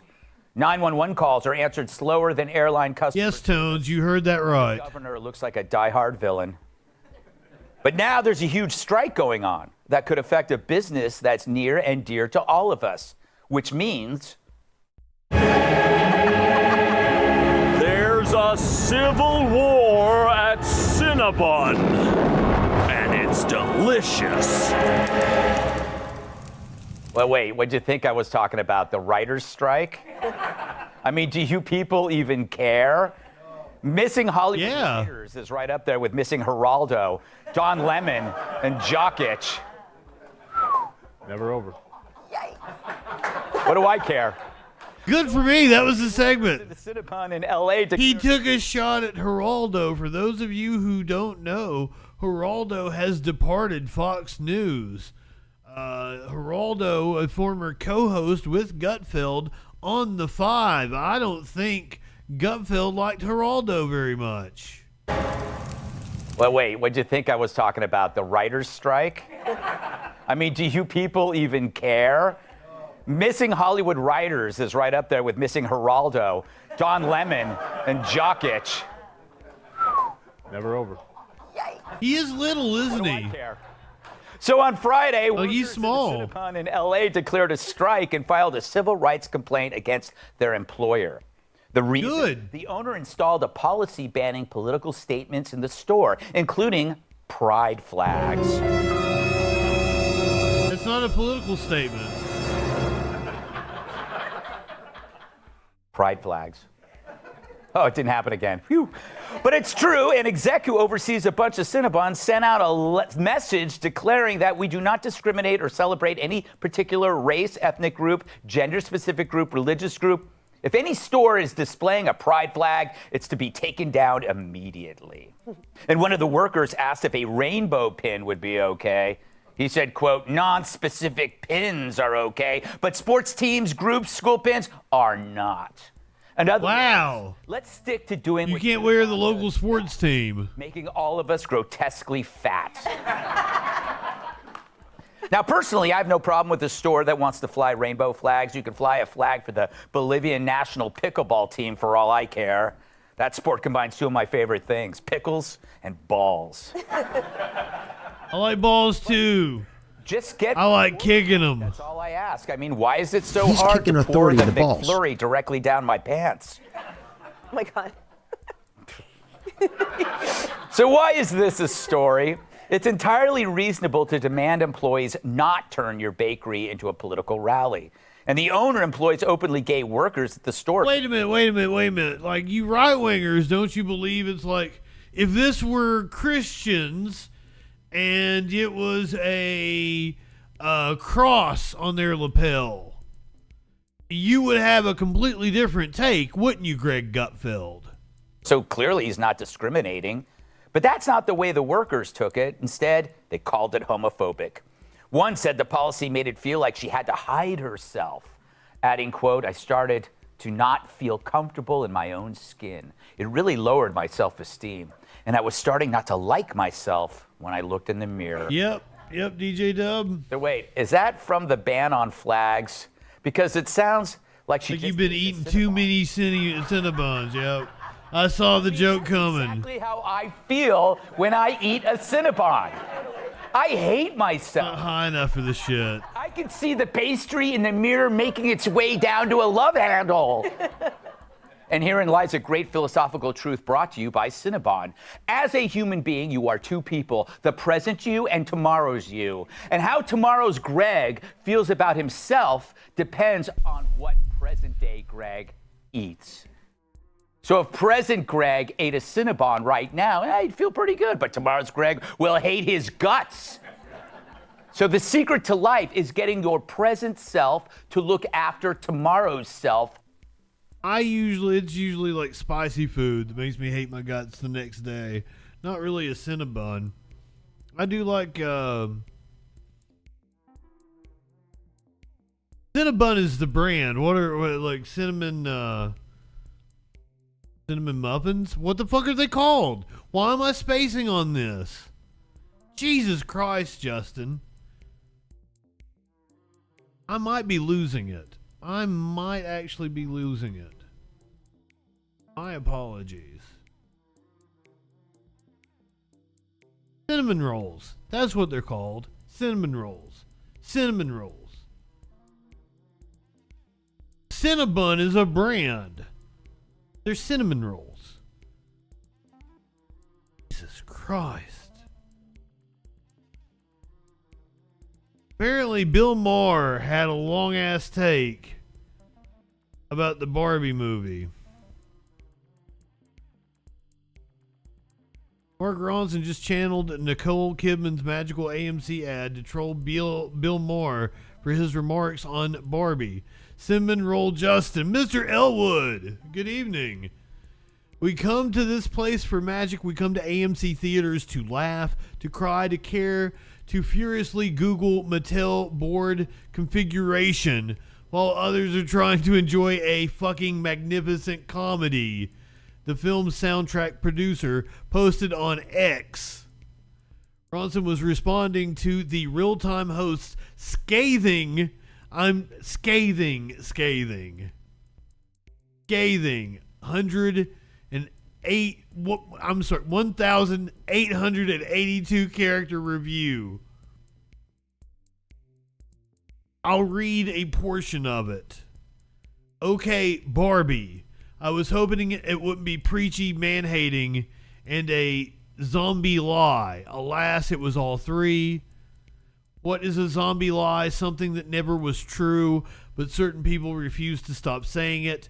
Tax cuts for the rich, increased revenues. Or something that used to be true but no longer is, but certain people pretend is still true. Barbie is this kind of zombie lie. Spoiler alert, Barbie fights the patriarchy, right up to the Mattel board who created her, consisting of 12 white men. The patriarchy. Except there's a Mattel board in real life, and it's 7 men and 5 women.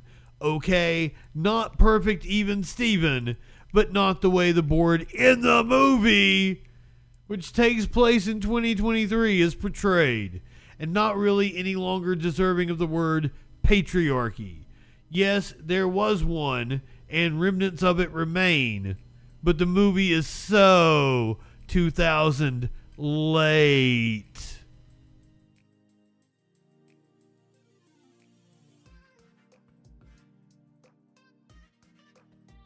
Bill Maher continued, and we're not going to continue reading it.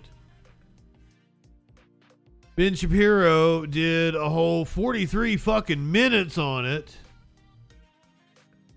And we watched, 5?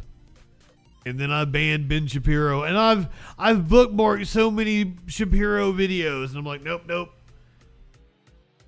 The Ben Shabargo. No more Ben Shapiro here on the Troll Patrol. I'm done with him. The Barbie review was jumping the shark. I can't say anything as funny as he is just a parody of existing. But my man Posty went on with Joe Rogan, and somehow maybe they did some lean and smoked a few blunts, and then Joe Rogan had a really good take, apparently. No, I have not. No, sir. A lot of people are upset about the Barbie movie, and I left perplexed. Did you see it? Yeah, it was a fun movie. Was it good? Fun, silly movie about dolls who come to life. But it's, a lot of it is about the patriarchy. Sure. And, it's a comedy. It's a comedy Sure. about dolls. Sure. But people are like, people are upset that it's this, like progressive metaphor for life, that it's, they're pushing progressive politics in this. I'm like, it's a fucking doll movie. Yeah. It's a doll movie. Yeah. It's a fun movie about dolls who come to life and try to interact with the real world. And there's this lady in it who's this mom who, spoiler alert, who makes Barbie feel sad because she's playing with Barbie and she has sad feelings. It's a fucking interesting movie. It's like, because I was like, wow, this is an original movie. Like, no one's ever done a movie like this before. It's not like anything else you could say. It was a bizarre movie, but it was a fun, silly movie. I laughed. But at the end of it, I was like, how did people get outraged at that? Like they were saying it's anti. I know some people personally who said it's anti-men. I'm like, no, it's making fun of dorks. It's making fun. It's fun. You didn't think it was fun? Like if that was a real person, that It's not making fun of men, it's making fun of dorks, and you must be a dork since you're offended by it. happening to them, isn't that fun? Well, That's what Margot it is. and Ryan are just like Yeah. amazing. Amazing together in that movie too. I have to see it. I want to It's fun. see it, and I just haven't. I enjoyed it. I just didn't understand why people were getting so upset. Like, do you think that's you? Are they making fun? Are all men in this Directly one? Are making we going fun to of do you. this thing where we put all men as men? It's one category. We're not going to judge people as individuals. Right. We're going to pretend that these individuals in this mill, who are clearly dorks because they're designed. Right. It's fun. That you don't. It's fun. Make fun of the dorks. The way it happens Right. isn't like fun. Like I don't understand. Good on Joe. Good on Joe. I think he is chiefing as he's saying all that.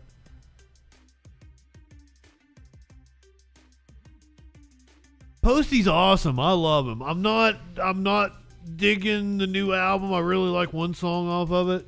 I haven't listened to the whole thing. I've just listened to the single so far.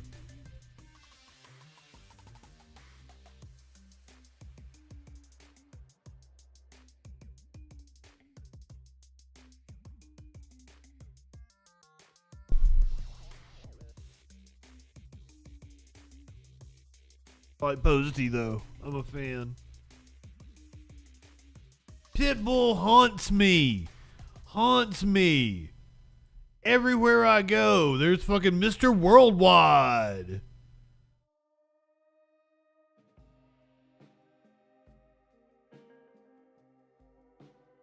Oh shit, that's awesome. That's cool. Post Malone's just out here playing Magic in a Discord group. Oh shit. I guess that makes sense because he's on the road. Kind of hard to get a game going in person. Makes perfect sense. Let's continue listening to right-wing idiots bitch about shit for no reason. I don't even know who this dude is. Dan DeKish. Dan DeKish is going to unload on Megan Rapinoe, who is apparently like a very good soccer player. I called her the best earlier. I don't know that because I don't know shit about soccer. Fucking don't know. But she's apparently a really good player, and she is now retired. They lost. Apparently went out earlier because like they've won a lot of games. They're really good. But once again, I don't know about so I keep having to preface like I don't really know what I'm talking about here. Megan Rapinoe really triggers the conservatives though, so I want to watch it. Joining me now is Dan Dockich, who's the host of Outkicks Don't At Me. Was that Dockish? The reaction online was something to behold when this penalty kick didn't go in. Your reaction tonight? I thought maybe they needed a transgender male to kick it for her. I mean, she's all for that kind of stuff. My reaction is this. A lot of people online are upset, and a lot of people in the media are upset at those online saying, hey, look, good the Americans lost. I think this was an unlikable team. Alexi Lalas. Why are people upset? Why would anybody else be upset about people being upset? Like, it's just like all drama. You're all drama queens. And I don't think it was unlikable only because of politics. There wasn't anybody on that team that you can get behind. Laura, I coached for a number of years, had some really good teams that were beloved by our fan base because there was a connection there, and had some good teams that weren't as beloved just because of a connection. So I would argue that, yes, the politics made Megan Rapinoe unlikable, but really, there was nobody on that team where you said, wow. Have I been saying her name wrong? And watch this particular person. Alex Morgan used to be that. She wasn't. You know, we used to have Mia Hamm and Brandi Chastain, people that kind of brought a positivity to it. And here's the other thing. You know, Megan Rapinoe should not have been on the pitch. She wasn't good enough. You know, that kick that you showed was like a fifth grader trying to kick. She should not have been there. And I wonder, was the coaching staff, was U.S. Soccer, were they all intimidated by Rapinoe's popularity? Did she bully her way? Again, she should not have been out there. She was awful. Oh, is she not a good player? She looked like she didn't care. She looked like she wasn't good enough. And frankly, you combine that, Laura, with her acting as a victim. You cannot be a victim and lead a team. You cannot act as a victim and be a leader in any walk of life, whether it's your job, my job, sports, business. Victims don't lead, and her being a victim and not being good enough on the pitch, I gotta believe was a real problem for the other ladies of that soccer team. Well, didn't it seem really selfish of her? I don't think she's bad. Once again, I don't know anything about soccer, but like that women's team, 5, 6 years, she's just at the end of her career. She's getting ready to retire. Like, this was her last game. She's like over the hill. But 6 or 7 years ago, they were like unbeatable or some shit. So, like, as I understand it, once again, I don't really know fucking soccer. Well, apparently I've been saying her name wrong, but apparently Megan Rapinoe. Rapinoe is how he said it. I thought it was Rapinoe.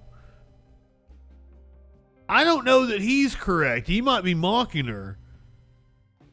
But, like, I also don't know. So, Megan Rapinoe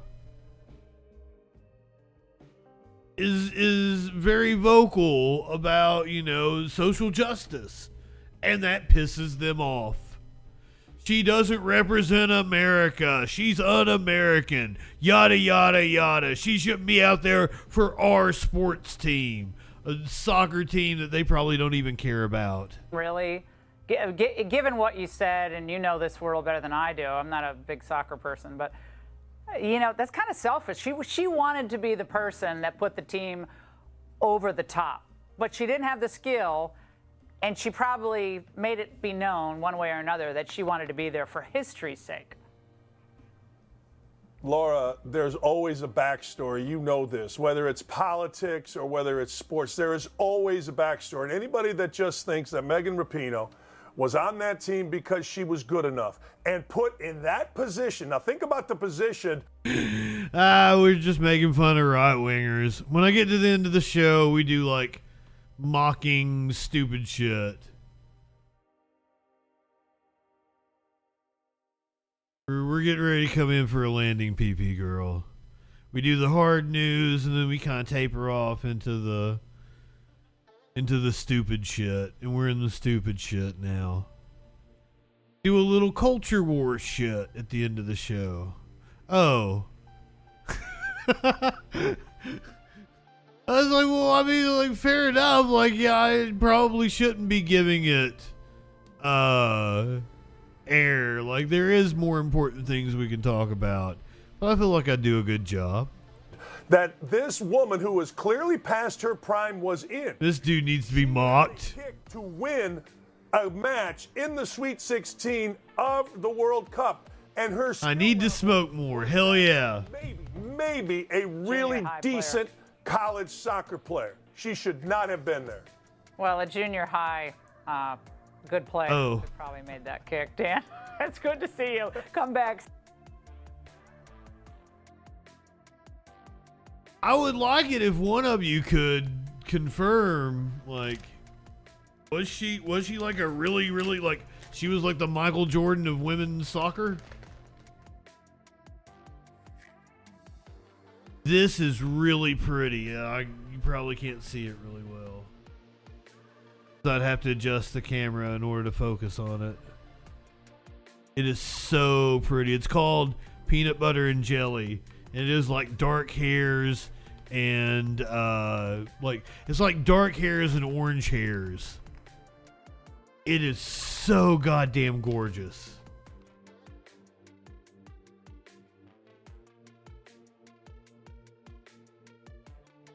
It's like a 50-50 sativa indica. Oh my god, it's so fucking pretty. The other one is the like sativa dominant. I don't remember what it was called. But it's not as pretty.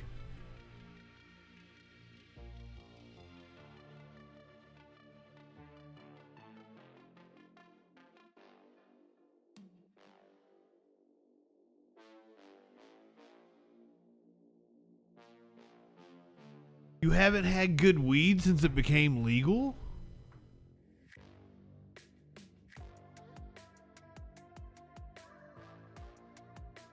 I fucking love going to the store now. Like, this is so awesome. I feel like the future. Going to the pot store and getting to pick out different products. Having a selection of different strains. We've come a long way in my lifetime. When I first, a teenager, buying my first ounce, it was like an ounce of dirt weed for like $70 or some shit. And it sucked. But hell, I didn't know any better. I got to college and that's the first time I ever smoked real weed. Dude said it came from Harlem. I don't fucking know. That's hard to believe that it came from Harlem in Kentucky. But, you never know. That's where he's from. That was the first time I ever smoked, like, probably hydroponic grown.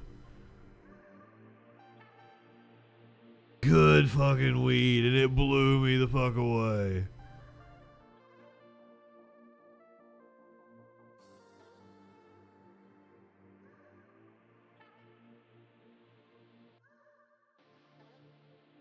Love good weed. Then pretty much by the time I get back to college in the early 20-aughts,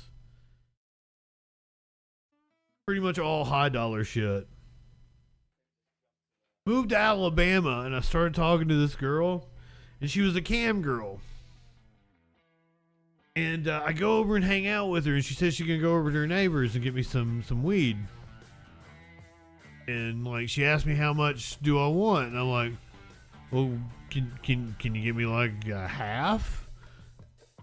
And she's like, what? I guess she's used to people asking for like a joint or something. And she was like freaked out about it. And I was like, yeah, how much is it? And she was like, $40. Like, goddamn, really? Like, that's insane. Like, I was paid like that was, and it was some shit weed too. So it was that's why it was $40. But yeah, it was shit. It was shit. He was freaked out that I thought it was gonna be like high dollar. I think I had like $200 on me or something. Also, when I first moved to Alabama, that's when I found a guy, and this is okay. So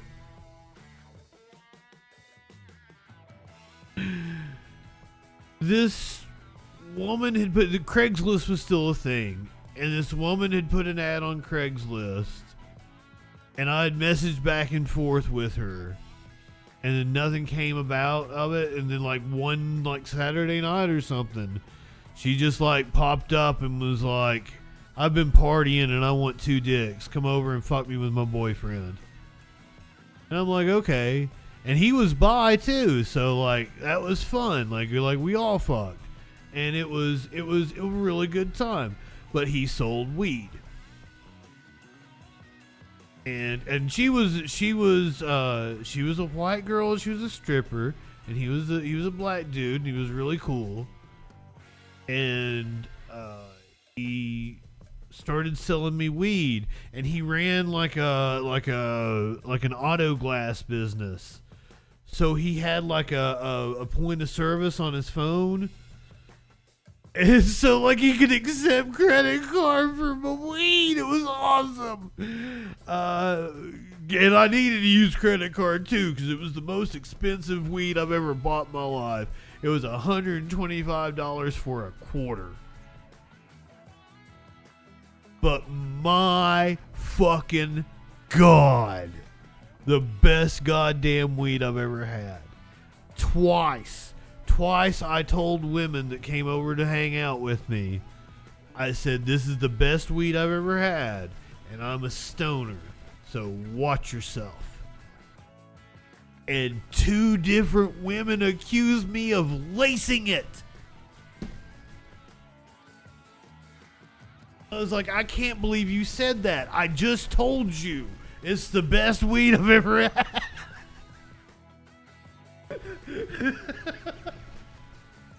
Two different women accused me of lacing it. And I was like, no, I didn't. You just got too high.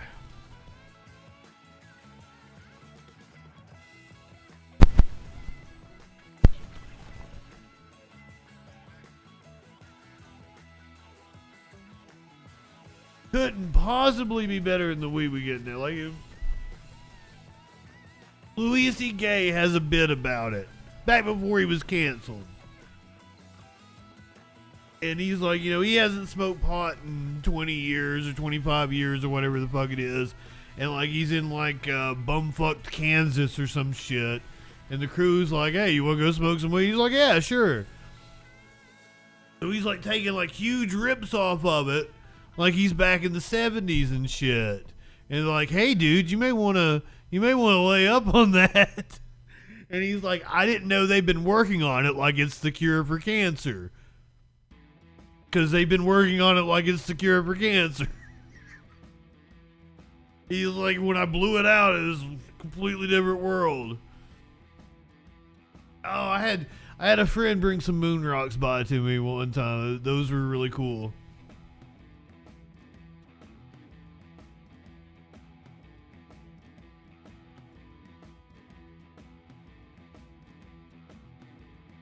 DJ Dub, I'm okay with,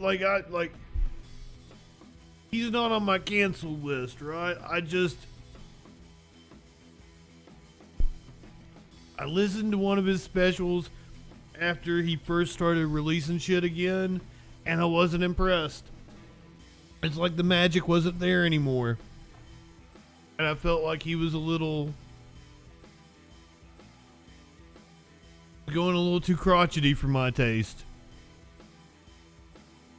I wish I could email you some. God damn, I'm stoned to shit now. Let's go to...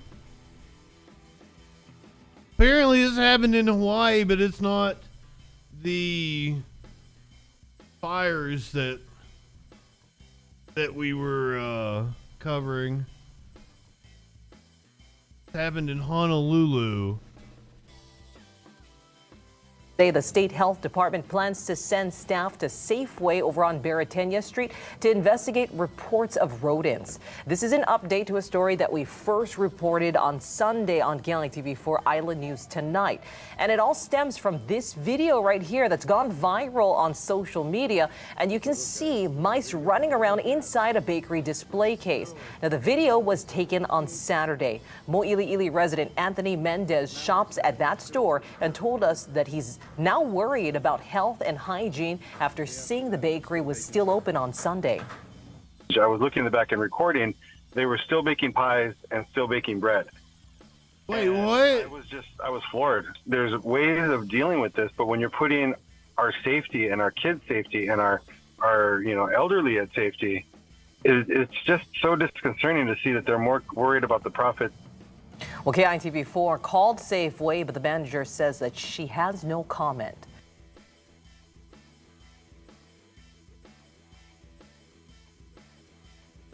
Yeah, well, I thought this was going to be a fun story that you said something about a cop getting his donut stolen or some shit.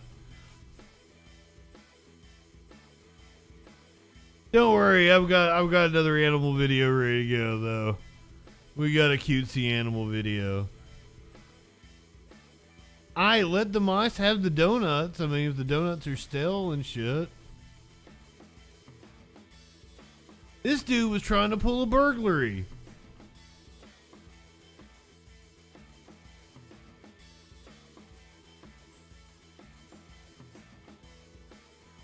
Wait. Do we got audio? We got audio. Hold on.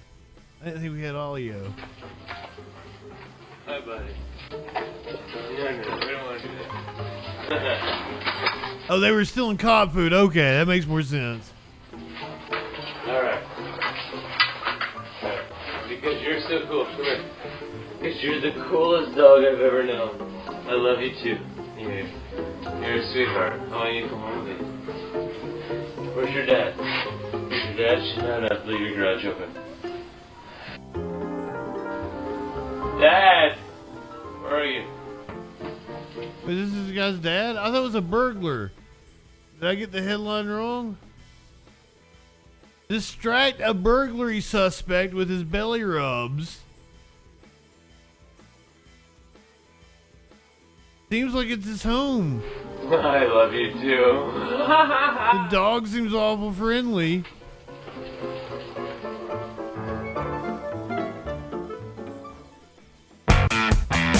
Whoa, we got not skateboarding baby. We gotta go back.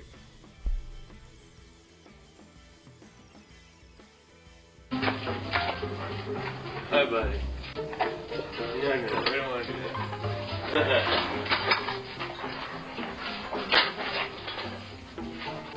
Alright. Because you're so cool. Come here. Because you're That's the way I understood the story, but like, that doesn't come across in the video. Where's your dad? Where's your dad? No, leave your garage open. Dad! Where are you? Why would you alert the homeowner? I love you too. Not just the garage doors open. The light went out.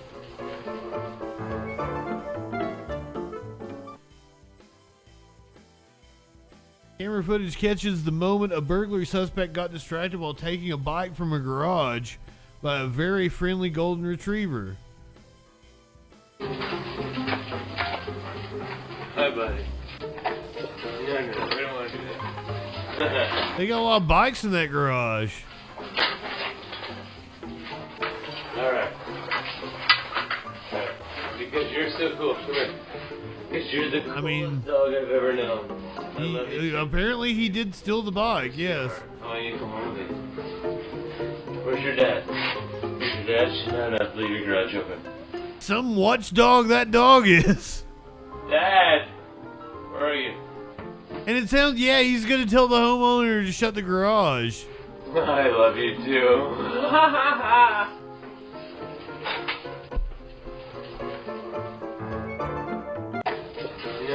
want to do that. It is a beautiful dog. Alright. Because you're so cool. Come here. Because you're the coolest. And don't blame it on high people now, Snicks. He's probably drunk. Where's your dad? Go ahead, light one up, tip one back. It's alright to have a little fun before you hit the sack. Dad! I'm JustinFREAKIN. We'll see you Sunday night on the Troll Patrol. Oh. I love you too. Is there a Trump thing going on tomorrow? I felt like there was something I might stream tomorrow. Is there something going on? Oh no, there's a court hearing, but there's not gonna be anything to stream. There's not gonna be a door. Never mind. I'll see you